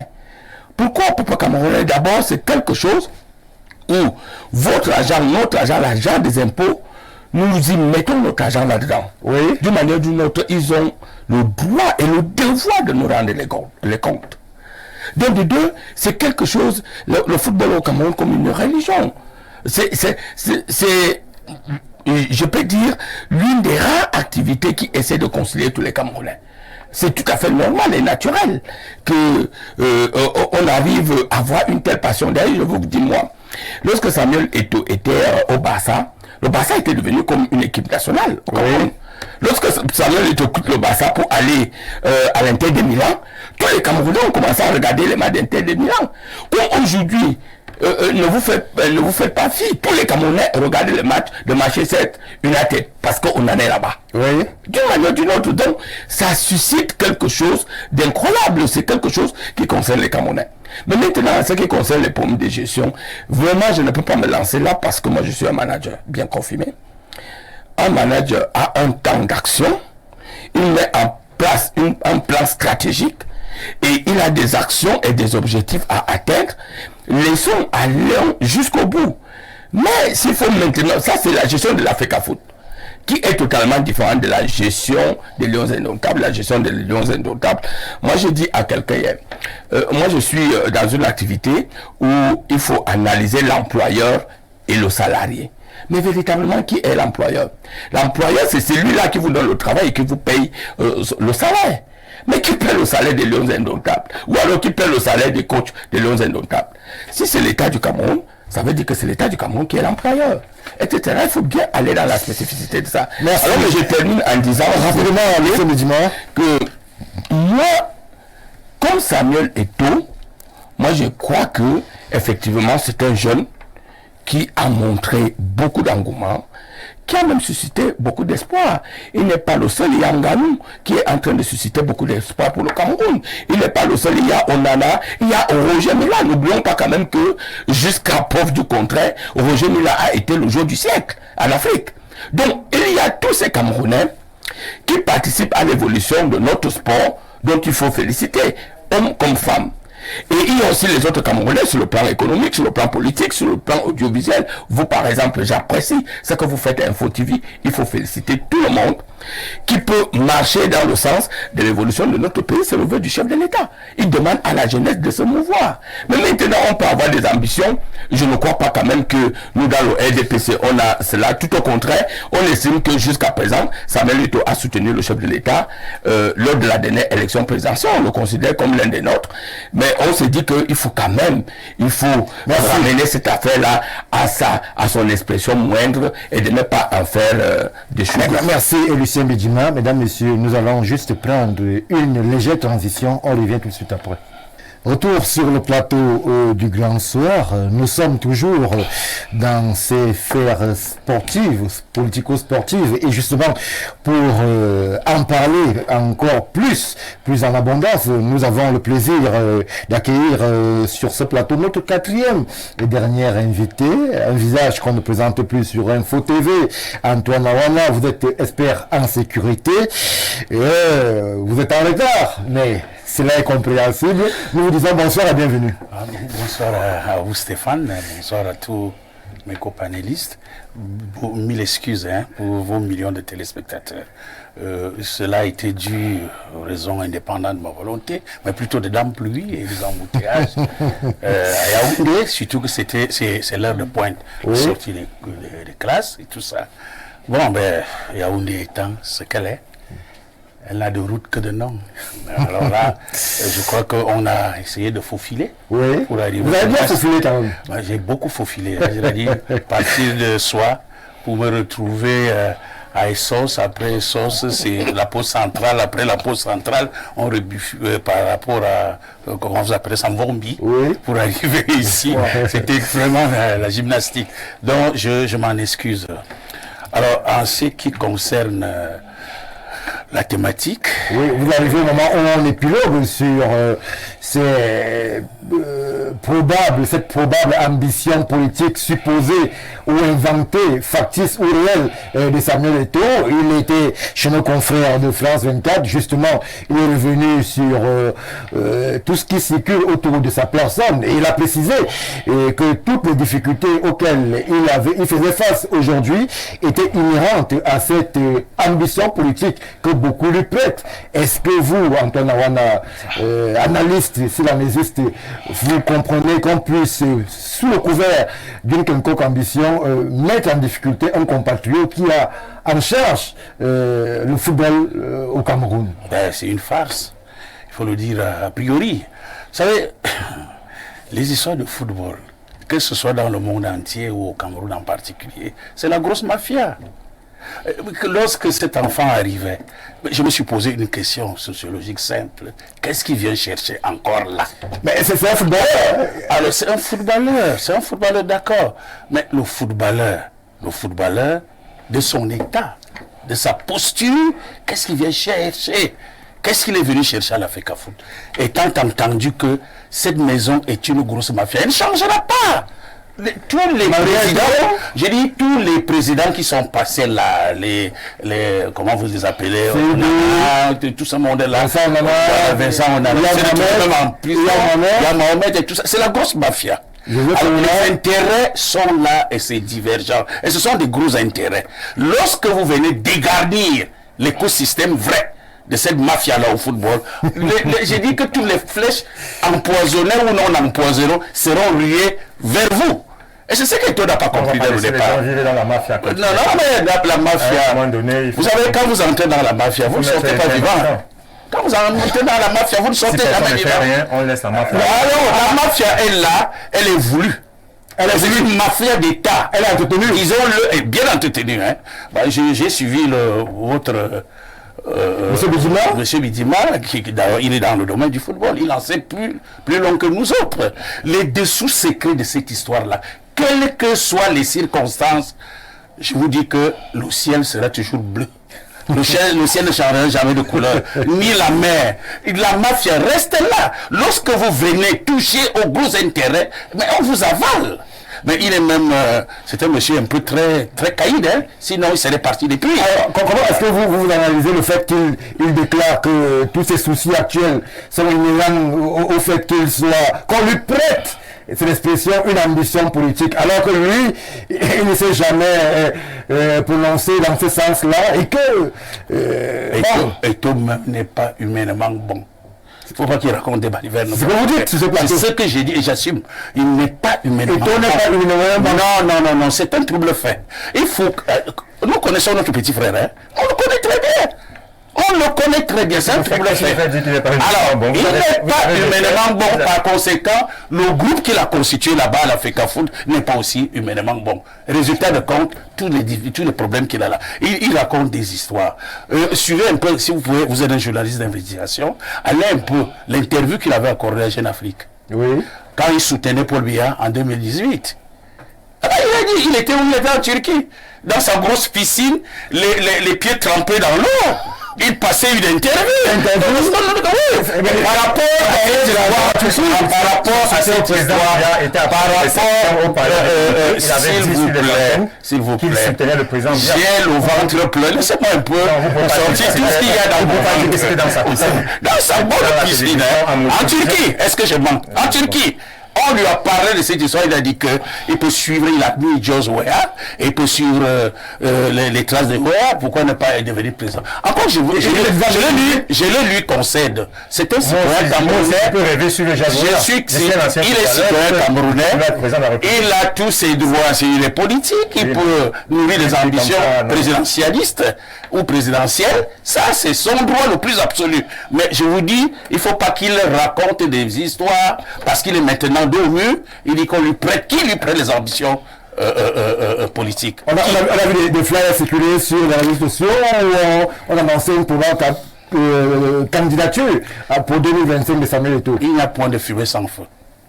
Pourquoi il n'a pas apporté à l'instant T un démenti? Il a écrit, il a passé une interview, point d'interrogation. Non, il n'y a point de fumée sans feu. Toutes ces choses-là. Moi, je vous prends un exemple encore banal. Qui s'appelle? Oh, on a dit, bon, on va être président, on va dire. Mais le 24, à l'hôtel Bano à Douala, ça s'est réalisé. Qu'est-ce qui s'est réalisé?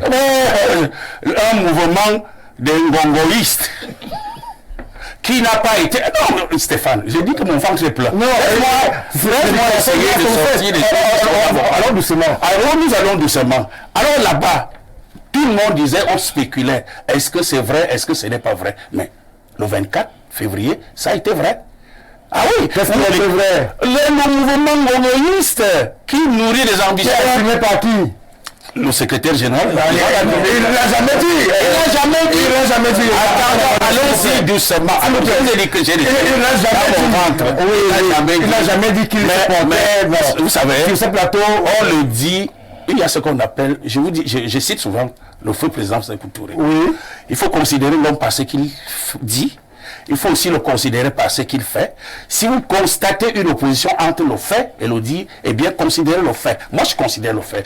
Ce mouvement des ngongoïstes, pourquoi le SGPR n'a pas apporté un démenti, ne s'est pas désolidariser? Il ne va pas désolidariser de tout. Mais il doit se désolidariser pour que nous ayons ce qu'on appelle la vérité. Merci. Voilà. Alors, je vais chuter par rapport à mon fils. Et ton fils a nourri ses ambitions. C'est normal. C'est normal. C'est un citoyen camerounais. Il n'a pas de problème. Il a l'âge, il a la majorité et tout ça. Mais le problème, c'est que ce qui m'énerve, c'est la dernière interview à France 24. Lorsqu'il est coincé dans le mur, il dit on me prête. Qui on? Qui nous disent que c'est peut-être Stéphane Marga qui lui prête des intentions politiques et autres, qui disent ça au peuple. Merci Antoine. On l'a impersonnel. Merci. Voilà. Serge Blanco, vous voulez absolument réagir? Il veut vraiment. Oui, tu sais, M. Marga, on est dans un plateau sérieux. Je pense que le dernier invité qui m'a l'air très respectable devrait plutôt analyser les faits. Oui. Les faits dans le Congo, ça. Parce que là, j'ai l'impression qu'il dit des choses. Comment ça, Congo, ça? C'est un terme assez fort, là. Non, je suis clair parce que Samuel Eto'o a fait une interview, nous l'avons tous suivi. Oui. Il avait passé tout à l'heure. Oui. Quand il dit que c'est normal qu'il nourrit ses ambitions, il ne nourrit aucune ambition politique. Il a dit qu'il n'est même pas d'abord un homme politique. Et Samuel Eto'o a soutenu le président à l'élection en 2018. Donc jusqu'à présent, Samuel Eto'o, c'est quelqu'un qui est régalien, qui soutient les institutions. C'est quelqu'un qui est patriote dans l'âme. Il aime le pays, il aime le Cameroun. Il appelle le président de la République papa. Il appelle la première dame maman. Oui, je sais qu'il est souvent habitué. Je sais qu'il est souvent un invité habitué des palais. Oui. Prendre un déjeuner ou quelque chose. Donc, il faut qu'on reste dans les cordes. Samuel Eto'o est footballeur. Il est venu donner sa grandeur au football camerounais. Et c'est ce qu'il est en train de faire. Il n'a aucune ambition politique. Il a dit lui-même, c'est pas moi qui le dis. Donc, j'analyse les dires. Oui. Il est là pour redonner sa grandeur au football camerounais. Et c'est ce qu'il est en train de le faire brillamment. Les gens seront surpris à la fin de ce premier mandat de voir les travaux qui sont en train d'être faits, qui peut-être après, pour le moment n'est pas mis devant les médias. Je vous dis que 2 stades sont en train d'être construits à Poussière. Oui, Deux stades. Non, attends. C'est pas à ce niveau le problème. Non. Nous, on a notre aspect. Qui peut fédérer autour de lui beaucoup de clivages. C'est pour vous faire comprendre que c'est ce travail-là que je dois mettre en avant, qui peut lui créer en retour des animosités. Mais le président Samuel Eto'o lui-même déclare qu'il a des problèmes actuellement. Mais c'est de cette ambition politique qu'on lui plaît. C'est lui-même qui le dit. Mais vous, mais ça, quand il dit qu'il a des problèmes, vous cherchez à savoir c'est quel problème, non? Il a des problèmes sur tous les plans. Non, mais sur même sur le plan politique, il a des problèmes sur certains plans. Parce que j'ai l'impression que dans notre pays, on n'est pas habitué à des bosseurs. On n'est pas habitué à des gens qui travaillent, qui disent ce qu'ils font et qui font ce qu'ils disent.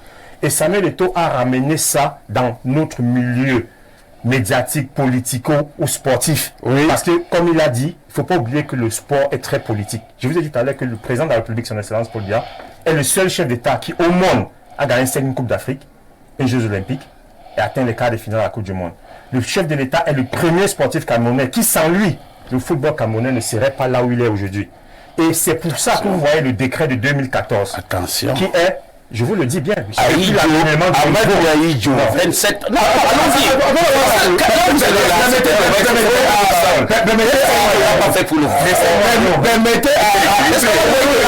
Laissez-moi, s'il vous plaît.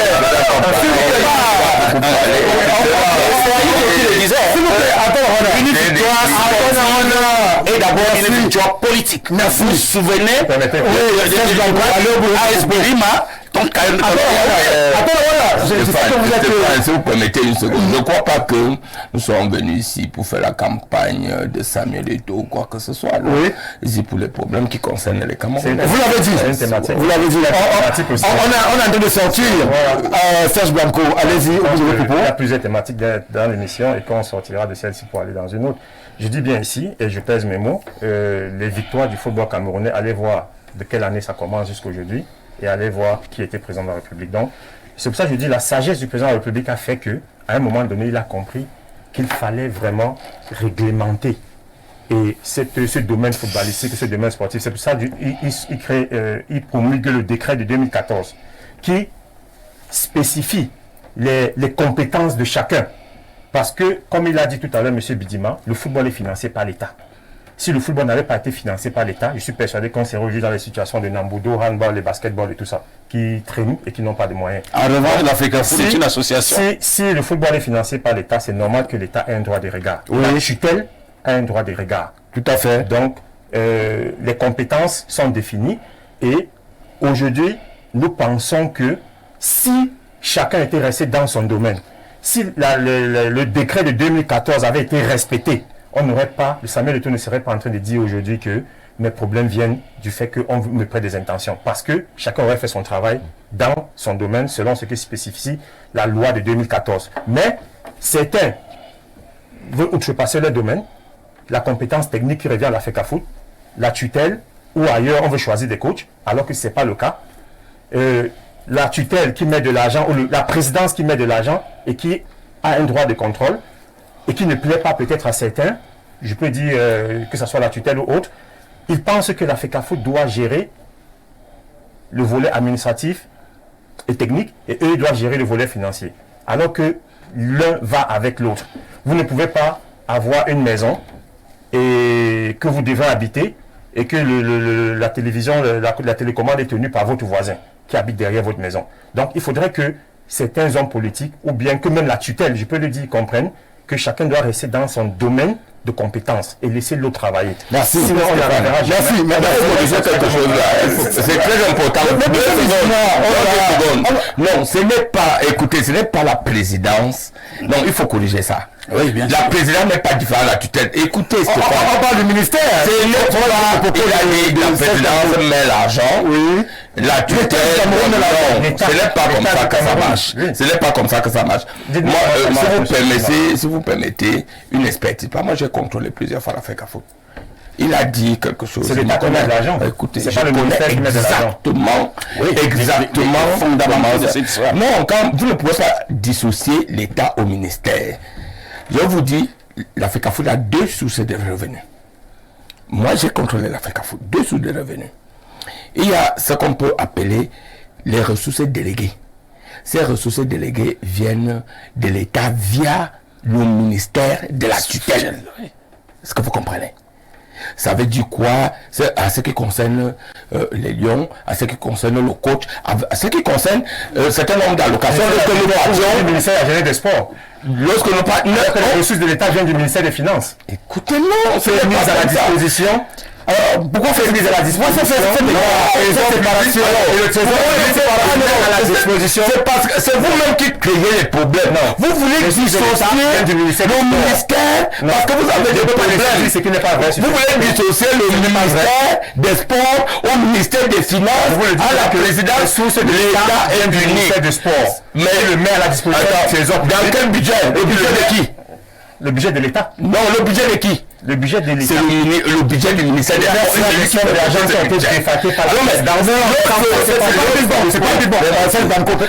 L'autre source, donc, et comme il a dit, il a pleinement raison, ça vient donc de la FIFA et de la CAF, où c'est vraiment la mafia, la vraie mafia. Est-ce que vous comprenez? Mais ce que la FECAFOOT a toujours ignoré, c'est que toutes les ressources qui viennent de l'État doivent être contrôlées, gérées dans la réglementation de la finance publique. Bien sûr. Et c'est ça le problème. On doit rendre compte. Et ils doivent obligatoirement rendre compte de ce qui concerne les ressources de l'État. Et je fais encore la précision.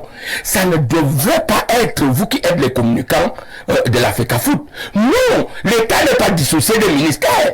Ce n'est pas parce que le ministère des Finances donne l'argent. Alors vous voulez dire donc que le ministère de la Santé n'existe pas, le ministère de l'Éducation n'existe pas, parce que c'est le ministère des Finances qui donne l'argent, et ce sera non, c'est des démembrements. Si vous n'arrivez pas à respecter votre tutelle et à dire que c'est la présidence qui vous donne l'argent, vous faites une fausse route. Et ça, moi je vais vous dire, vous n'aidez pas Samuel Eto'o dans votre communication. Le chef de l'État a été clair en fin d'année. Moi je suis un homme politique, je suis du RDPC. Il a été clair en ce qui concerne le football camerounais. Il n'était pas content. Il n'est pas content des résultats. Et les Camerounais avec. Et le président de la République a donné des instructions. C'est musulman. Je suis à son on n'a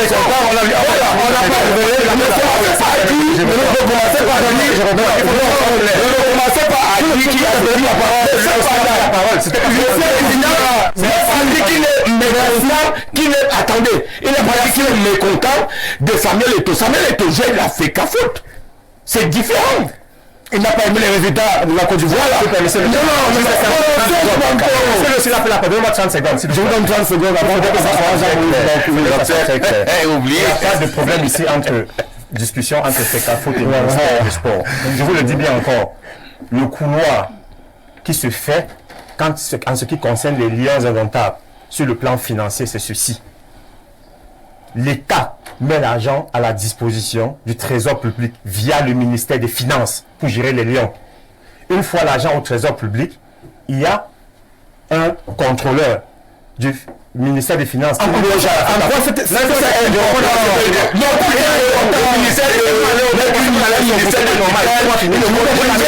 Le prix là vis-à-vis du ministre ou du ministère des merci.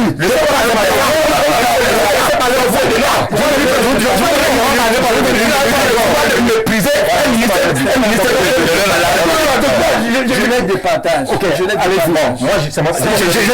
reviens vers vous plus tard. À la vérité, dans le fonctionnement du Cameroun, c'est que les institutions qui sont financées par l'État sont adossées au budget soit d'un ministère, soit du NEPA. Oui. Mais c'est adossé à un ministère. Voilà. Ce qui fait donc que même si l'argent doit sortir des finances pour pouvoir assister la FECAFOOT, c'est adossé, c'est le ministère des Sports qui le défend. C'est ça. Ça, c'est la première partie. La deuxième partie, on peut avoir des dotations spéciales qui viennent directement de la présidence. Même à ce niveau-là, ça va passer par les finances, on est d'accord, mais ce sera toujours justifié par le ministère des Sports. Parce qu'en fait, en termes de contrôle et de vérification, le ministère de tutelle doit se rassurer, même ce qui entre par la FIFA là, le ministère des Sports a au moins l'information et peut d'accord. Donc, réconcilions simplement tout ça en disant que nous sommes dans un État qu'il y a l'unicité des caisses. Oui, Donc oui, tout oui. passe par les finances et est reparti dans les autres ministères, mais c'est toujours adossé à un budget. Voilà. Je dis pas le contraire. Merci. Mais non. Vous m'avez donné une minute. Vous m'avez donné une minute. Docteur, si vous avez terminé, je donne une minute à Blanco avant qu'on revienne. On va sortir. De faire croire ici. Oui. On a l'impression de faire croire ici qu'il y a une bagarre quelque part. C'est visible qu'il y a peut-être un combat quelque part pour contrôler c'est les un finances. débat, hein. Parce que moi, je C'est vous un donne débat, la qui voie est- officielle tout. du transfert des fonds de l'État mis. On vous corrige alors parce que vous n'êtes pas des finances publiques. Nous sommes des spécialistes de finances publiques. Monsieur je te dis c'est qui? Non, vous n'êtes pas spécialistes de finances publiques. Nous le sommes. Je dis ce n'est pas vrai.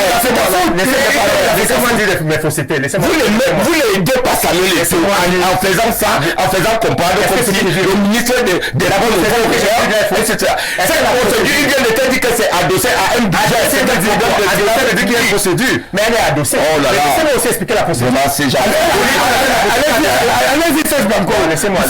Permettez à Je ne suis ni politicien, je ne suis ni financier. Voilà. Je suis C'est comment vous êtes les spécialistes de la finance publique, vous le dites. Monsieur Bidima, je n'ai pas besoin que vous m'expliquiez ce que je sais. Vous voulez tout dire, vous voulez tout faire. Voilà, c'est capable là. Vous voulez tout connaître. Vous connaissez tout, vous faites tout, même ce qui concerne, qui n'est pas de votre compétence. Vous voulez expliquer ça au Camerounais. Je n'ai pas de temps à la tienne. Là où je suis dans les spécialistes, je vais que ce n'est pas ça. Non. Restez dans le football là. Merci. Ne parlez pas de finances. Merci. Pour des raisons politiques, ça va pas sur les plateaux. Non, restez dans le football. Serge Blanco, allez-y pour votre J'espère que finalement, troisième fois, je vais pouvoir aller au bout. Allez-y. Il dit bien que c'est une procédure adossée. Ça veut dire qu'il y a une procédure déjà Oui. avant de l'adosser quelque part. Donc j'explique d'abord la procédure. La procédure, elle est ceci. L'État met de l'argent pour l'équipe nationale à la disposition du Trésor public via le ministère des Finances. Vous comprenez ce que je veux dire? Oui. Je ne sais pas en tant que footballeur ou sportif l'adossement qu'ils font. Et il y a un agent qui gère cet argent des ministères des Finances qui est logé dans les bureaux de l'Africa Foot, qui va prendre cet argent au Trésor public et justifie toutes les dépenses. Quand l'Africa Foot dit il faut payer l'hôtel au Qatar, il faut payer les billets d'avion, c'est cet argent-là. Serge Blanco, cette démonstration, c'est pour nous expliquer Non, c'est simplement. laissez-moi quand même aller. Non. C'est pour vous expliquer que Oui. l'État, la présidence, via le ministère des Finances, finance le football camerounais Oui. depuis des lustres. Oui. Et pour ça, nous disons merci au chef de l'État. Nous reconnaissons ses efforts qu'il fait pour le football camerounais. À l'Africa Foot, les gens n'ont jamais dit que c'est l'Africa Foot qui finançait le football camerounais. Oui. C'est l'État via le ministère des Sports. C'est clair ce que je voulais dire. Merci. Jean-Maurice Boc.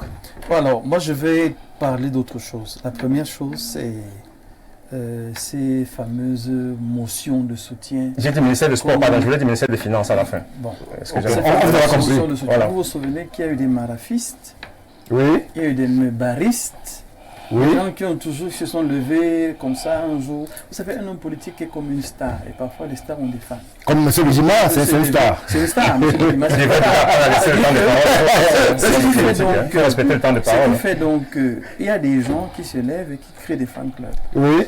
En politique, c'est devenu la même C'est le cas chose. du LGPR. Et je commence par Fambia. Le Oui. franquisme a fait son temps. Vous n'avez jamais C'est vu qu'il nous faut M. des autofistes Fambia aussi. se lever pour dire que je ne suis pas d'accord avec ça ou je suis d'accord avec ça. Il n'a pas parlé. C'est pour ça qu'à mon sens, vous avez vu après, il y a eu même l'appel, il n'y a pas que le SGPR. Il y a le DCC aussi. Il y a le Samuel Eto'o. C'est A.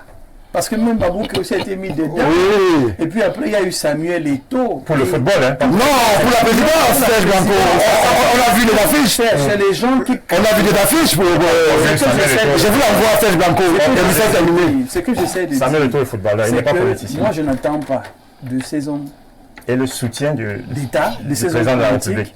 de venir défendre ou démentir.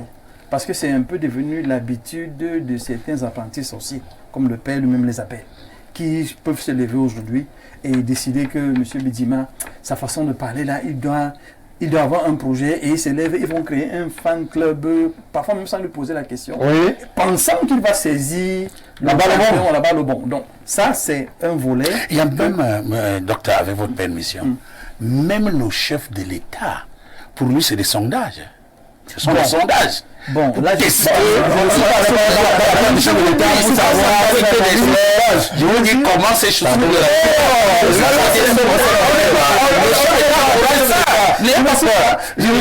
des analyses dynamiques.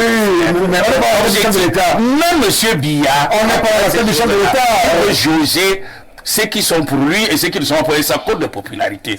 On vous prendra des exemples. Il y a un ministre de la République, vraiment avec votre permission, un ministre de la République, je vais citer le nom, il va ici, il dit l'appel de la Léquier. Je suis de la Léquier, hein. Est-ce que j'étais dans cet appel-là? Il nous a associés, il a réuni qui dans la Léquier? Il a allé. Mais si vous dites, ce qui s'est passé pour qu'il y ait cette pancarte-là à mon télé, alors là, c'est avec nos soumettes, je dis c'était la catastrophe. Franchement, mais l'appel, personne n'a condamné l'appel de la Léquier. Voilà. Après, les autres ont commencé aussi à faire les mêmes appels. C'est pour ça que vous avez parlé de soutien. On va passer à l'autre thématique, sinon on passe toute la soirée. Ça veut dire que les Camerounais doivent rester sereins.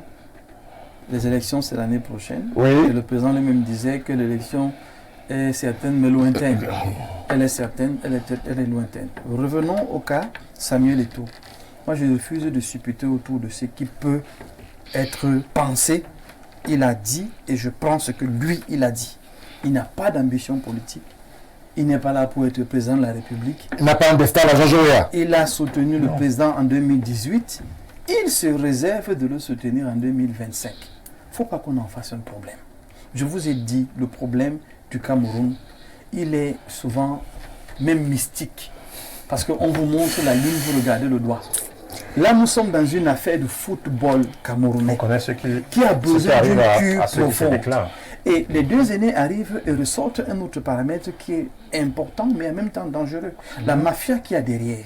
Alors, quand il y a la mafia, et on sait qu'il y a la mafia, j'interpelle en tant que société civile, le chef de l'État, on a besoin de lui à ce niveau-là pour mettre de l'ordre.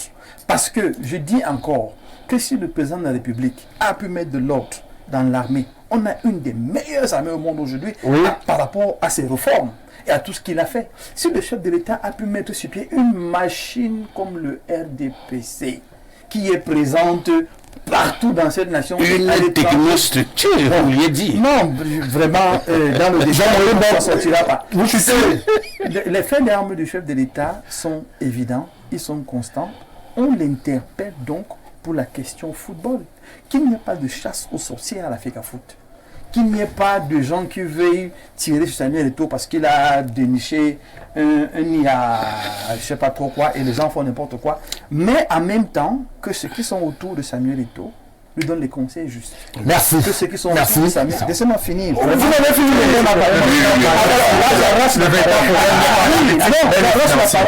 Parce que quand vous allez voir ceux qui vont chercher ces coachs-là, les contrats qu'il a signés, où et comment, vous comprenez. Cette émission, sans dire certaines choses de manière très simple. Dites-le simplement, il est aimé, il est apprécié, il est respecté, mais il a besoin aujourd'hui que ceux qui sont au-dessus de lui, c'est que Dieu m'a mis par nature, le chef de l'État et les différents ministres sont au-dessus de lui, l'accompagnent et l'encadrent. Mais lui, personnellement, je l'exhorte à plus d'humilité, à plus de communication, à plus d'échanges. Moi, je dis, si j'étais à côté de Samuel, je lui aurais dit, écoute mon frère, tu n'as aucun intérêt à être en porte-à-faux avec ton ministre de tutelle. Oui. Il peut ne pas sembler être celui qui fait ça, mais il a sa place. Et c'est le chef de l'État qui l'a nommé là. On est d'accord, il a du zèle, il a de la matière, il veut changer les choses, mais je vais vous dire, Serge, Samuel ne peut pas changer le football seul. Il a besoin de tous les Camerounais. Il a besoin de l'État, il a besoin des gouvernants, il a besoin de tout le monde autour de lui. Moi, je ne suis que dans la suggestion. Oui. Je lui suggère qu'il faut à un moment donné parce que vous avez l'impression de juste qu'il ne le fait pas. Quand vous l'avez entendu à France 24, c'est quelqu'un qui était exaspéré, qui était fatigué. Il en a marre des faux combats. Il en a marre qu'on lui prête des intentions. Mais il faut qu'il comprenne que plus on grandit, plus on évolue, il y a un type de combat que vous n'allez jamais éviter. Merci, docteur. Par la mafia qui vous en veut parce que vous gâtez leurs choses. Deux, par les jaloux qui vous en veulent parce que vous avez une certaine aura. Trois, par des erreurs que vous pouvez commettre vous-même. Il est temps pour Samuel Eto'o, son équipe, de faire une introspection Merci. et ne pas se tromper d'ennemi. Nous voulons lui là pour qu'il travaille bien et qu'il aille loin. Merci, Ça ne nous veut pas du mal. docteur Jean-Maurice Mbok, pour cette chute. Nous sortons à désobéir. Nous sortons de la question de la présidentielle 2025 qui interpelle, ou alors interpellait Samuel Eto'o, ses communicants. Cher Banco, vous avez ma dernière sortie. Dans des sujets politiques. Non. Dans des sujets politiques. Il reste 5 minutes. Vous avez déclaré que Samuel Eto'o n'a rien à voir avec la politique, qu'il n'a aucune ambition politique. On vous aura compris. On va vous dire merci d'avoir. Aussi vous dites quelle ambition il a. Non, en dehors de la politique. Non, on va parler tout de suite. On va parler tout de suite de cette sûreté là avec ces autorisations. C'est sorti sous l'autorisation au responsable Antoine Awana. Vous avez certainement suivi la communication du directeur général, délégué général à la Sûreté nationale, qui empêche, ou alors qui met en garde le directeur régional de la police qu'il faudrait désormais pour un certain type de responsable des autorisations spécifiques et particulières avant que ceci ne sorte du Cameroun. Alors, comment est-ce que vous interprétez cette missive de la hiérarchie de la police? Il y a des choses à craindre, il y a des dossiers qui sont en gestation. Le rapace épervier va-t-il ressurgir? Pourquoi cette interpellation à ce moment précis du calendrier politique camerounais? Ça, c'est sur haute instruction, pour parler comme l'autre, du président de la République. C'est le chef supérieur des armées. C'est le patron de tous les services d'intelligence du Cameroun. Et il délègue donc, tous sont des délégués. Délégué général à la sécurité nationale, ministre délégué à la défense. En fait, c'est M. Biya. C'est M. Biya lui-même.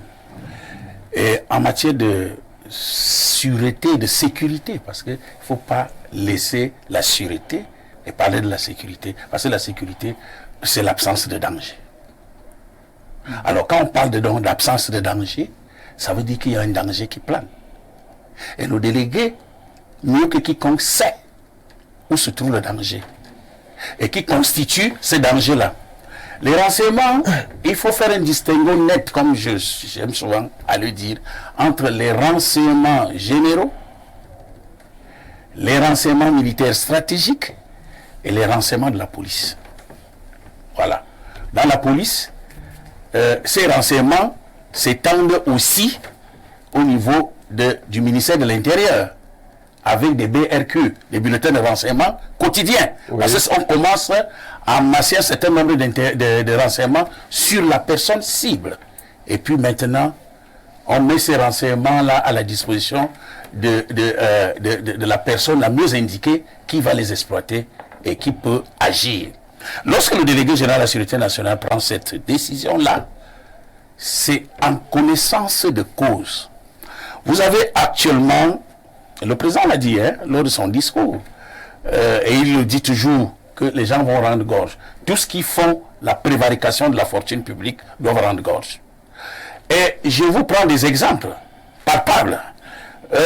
À une période, certains ont simulé les maladies pour fuir le Cameroun, alors qu'ils avaient fait la prévarication de la fortune publique. Les faits étaient là. Et Sylvie, il s'est couché à l'hôpital de la Caisse avec son pistolet pour dire qu'il est vachement malade. La presse parlait, audiovisuel, a relayé ça. Oh, il faut le libérer, il va mourir, il va mourir.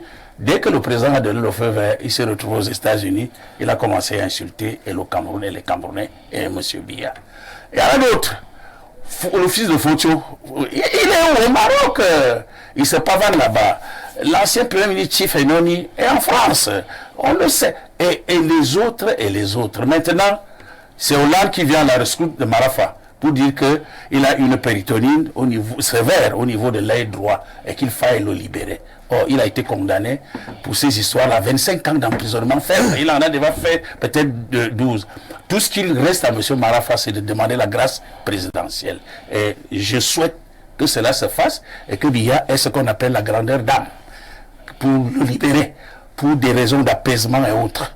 Ça, c'est un autre problème. Des exemples fusent de partout. Donc, si les personnalités sont ciblées, en fonction des indices graves et concordants qui pèsent sur eux par rapport à la prévarication de la fortune publique au Cameroun. Merci. Donc, le délégué général à la Sûreté nationale est en droit de leur dire, si vous voulez sortir du Cameroun, il faut une autorisation spéciale après étude du dossier et par rapport à ce que la justice est en train de faire. Ou d'autres sont convoqués au TCS tous les jours. Vous avez vu, hier, pour l'autre affaire, il y a 17 qui ont été renvoyés devant la barre au tribunal militaire. Merci Antoine Awana. Alors, Lucien Bidima, il nous reste très peu de temps malheureusement. On va piocher sur les 6 minutes ou 5 qui nous restent pour qu'on puisse dire un mot sur la question, en espérant pouvoir y revenir en d'autres occasions. Alors, lorsque on est responsable, très haut responsable, comme c'est le cas et comme c'est un peu la mouture de cette communication du délégué, lorsqu'on n'est plus libre d'aller et venir, ça pose quand même un problème. Est-ce que nous sommes encore en démocratie? Lorsque pour sortir du pays, peut-être pour des raisons qui ont trait au travail, il faille demander une autorisation, il faille expliquer, il faille montrer patte blanche. Est-ce que nous sommes encore en démocratie? Est-ce que l'autocratie n'est pas en train de s'installer? Non, ce n'est pas un problème de démocratie, c'est quelque chose qui existe depuis C'est régi par les textes. C'est régi par les textes. Moi, je ne sais même pas pourquoi on fait trop de commentaires là-dessus. C'est régi par les textes, c'est-à-dire les hauts responsables, directeurs généraux, ministres, pour sortir du pays, il faut avoir l'autorisation du chef de l'État. Je crois que le ministre d'État, secrétaire général, n'a fait que rappeler les textes et les hautes instructions du chef de l'État. Bon, ben, maintenant... Pourquoi à ce moment précis? Attendez, maintenant, pourquoi ce moment précis? Ça devrait être quel moment? D'une manière ou d'une autre, il faut qu'on commence à... Je rappelle que le politique, voilà. vous lisez aussi. On s'est dit, il ne faut pas souvent commenter d'une manière ou d'une autre ces affaires-là. Moi, je voulais profiter à une seconde pour dire que, écoutez, le secrétaire général, le ministre d'État, secrétaire général de la présidente de la République, est loyal au chef de l'État, le président Paul Biya. Oui. Nous ne devons pas à tout moment chercher à créer dans nos têtes. Non pas du délégué général à la Sûreté nationale. Non, c'est Moi, je le comprends parce que c'est le patron de tous les services de renseignement. C'est le ministre d'État, secrétaire général, qui fait la synthèse et qui fait le compte rendu au président de la République. C'est un homme loyal. Il le fait comme il a dit. Le ministre délégué, ce n'est pas le délégué à la Sûreté nationale, c'est le président Paul Biya qui est responsable de la police. C'est lui qui est responsable de l'armée. Et tout ceci est coordonné au niveau de la présidente par le ministre d'État, qui est un homme loyal et qui travaille sur très haute instruction du chef de l'État. Alors là, j'ai dit, nous ne devons pas commenter la décision du... Attends, il n'a pas dit qu'il interdisait, mais il a dit que l'autorisation doit... Et je crois que si vous avez bien les raisons pour aller à l'étranger, on ne va pas vous empêcher. Et je finis par dire, et pour calmer mon frère, Samuel Eto'o sera... On ne le dit encore. Ça devient Samuel Eto'o sera réélu. Oh là là. Ne voyez pas tout cette bande-là. Il n'y a pas un candidat aujourd'hui à la FECAFOOT qui peut pas... au rapport. Merci. Rapidement. À côté de ce qui a été dit, moi je vois en cette sortie un rappel que le chef de l'État avait déjà fait et même le PM a repris ce rappel, la réduction du train de vie de l'État. C'est en ça que moi je vais résumer. Parce que ça coûte cher, hein? Pour dire en fait que il faut que les gens arrêtent de faire des sorties fantaisistes. Oui. Et ça me permet de sauter sur le prochain sujet qu'on n'aura pas le temps. Oui, on n'en aura pas touché. Le chef de l'État est allé au bac. Oui. Une façon de dire que nous croyons à nos hôpitaux locaux aujourd'hui. Oui. On aurait pu aller en France. Mais au bac, c'est pas le Camerounais. Non, mais ça n'a pas besoin d'être des Vous savez, c'est un partenariat. Non, c'est un partenariat. Non, il y a les Camerounais qui travaillent là-bas. Non, c'est un partenariat. Un partenariat dans lequel l'État a une bonne prise, pas moins de 45%. C'est ça. Et les travailleurs là-bas sont les Camerounais. Les Camerounais. Donc, vous avez vu, vous n'avez pas vu des blancs des Chinois là-bas. C'est une réduction du train de vie de l'État qui motive cette sortie pour dire attention, nous on n'est pas seulement là pour voir des perviers. Il faut aussi condamner les sorties fantaisistes. Le contrôle va gérer par vidéoconférence. En France, ils simulent une mission. Les textes régissent clairement que les missions des hauts cadres de l'État jusqu'au ministre, même le chef du gouvernement, ils prennent une autorisation de sortie. C'est dit et c'est connu. On ne peut même pas venir faire un problème là-dessus. C'est simplement que le chef de l'État a annoncé la réduction du train de vie de l'État. Oui. Il faut donc passer aux actes concrets. Un des actes concrets, c'est celui-là. Donc, Si maintenant les gens sont en délicatesse avec la fortune publique, ça encore, c'est un autre problème. On n'a même pas besoin d'une communication comme celle-là, parce que celui qui a un problème, les PV va le prendre. est-ce que vous savez que... Non, Lucien Ministre, non, c'est une bonne information. On a fini. C'est pour les téléspectateurs. Non, est-ce que vous savez qu'un ministre ne peut pas quitter, le Premier ministre ne peut pas quitter Yaoundé pour se rendre dans une autre région sans l'autorisation du chef de l'État? Vous l'avez dit, merci. Même les militaires. Merci. 20 secondes. L'émission est finie. L'émission est finie. 30 secondes. 30 secondes. Elle est finie. À mon grand frère, M. Bédima, il peut rester tranquille. Décidément, Il peut dormir tranquille. Il peut dormir tranquille. Le président de la FECAFOOT, le docteur Samuel, il s'est réélu président. Il n'a pas de problème. Il veut redonner sa grandeur au football camerounais et toutes les décisions prises au sommet de l'État ne peuvent être contestées. Non, on va le soutenir. Non, je vous le dis, laissez-moi aller au bout. Non, pour le football. Oui, et il a fait un travail extraordinaire depuis qu'il a la tête. Je comprends pas cette affaire de docteur. L'équipe nationale. Non, ça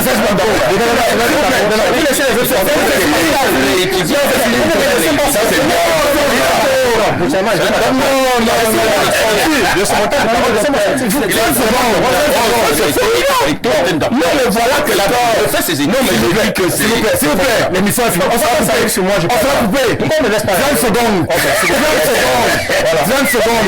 Il est en campagne, il faut lui laisser le docteur Samuel Eto'o est là pour redonner sa grandeur au football camerounais. On a compris. On va le il est en train de travailler. Il ne faudrait pas que des gens pensent que la contre-performance des Lions indomptables à la CAN signifie que le football camerounais ne marche pas bien. À la fin de son mandat, vous verrez tout ce qui a été fait, parce qu'il y a des choses qui sont faites dans l'ombre, qui ne sont pas toujours dites. On attend la fin pour dire. Par exemple, je peux vous prendre l'exemple des stades qui sont en train de construire à Koussiri, à Bamenda, qui sont à 40-50% déjà des travaux réalisés. Il y a beaucoup de choses. Il y a, vous avez vu les matchs, le public qui revient au stade, vous avez vu les subventions qui ont circulé au club. L'équipe nationale passe. Nous, Camerounais, nous restons. Merci. Après, comme nous avons eu l'habitude de gagner. Merci. Toutes les décisions prises par le gouvernement, toutes les décisions prises par le gouvernement sont accompagnées, bien sûr, par le président de la Fédération camerounaise. Merci Serge Blanco pour... Non, vraiment, on est... C'est intéressant votre émission. Non, je ne veux pas. Le PDG c'est fini. C'est fini. Le journal. Le 19h, c'est tout de suite. Il est moins 10 là. Non, Emile Elouga est déjà... dit que la FECAFOOT, ce n'est pas que l'équipe de football. Il y a voilà. Vous l'avez dit. Merci Jean-Maurice Ndong. Il a l'autre merci Serge Blanco. Merci Lucien Bédima. Merci Antoine Arana. Malheureusement, l'émission n'a pas pu être conduite comme initialement prévu. La forte pluie qui s'est abattue sur Yaoundé. S'il vous plaît, la forte pluie n'a pas permis à ce que tous nous soyons ici à heure convenue. Nous en excusons, mais nous promettons de revenir sur ces actualités-là. Mesdames et messieurs, vous ne bougez pas, je l'ai dit, Hermine Ilouga est là dans 6 minutes, précisément pour le journal en langue de Shakespeare. Elle reviendra justement sur toutes ces actualités. Le 20h sera une affaire de Claudia Ansar, justement aussi pour le meilleur de l'actualité. Vous êtes sur Info TV. Ne manquez pas à 21h la rediffusion de ce passage fantastique du porte-parole de Samuel Eto'o sur les antennes de Info TV, où justement il est revenu sur ces divers problèmes qui entourent la gestion et le management de la FECAFOOT au quotidien. Ce sera dès 21h. Il sera face à Parfait Haïti justement pour revenir sur tous ces problèmes. Mesdames et messieurs, quant à nous, bien évidemment, nous nous retrouvons sur la même antenne, toujours avec le même bonheur et le même plaisir.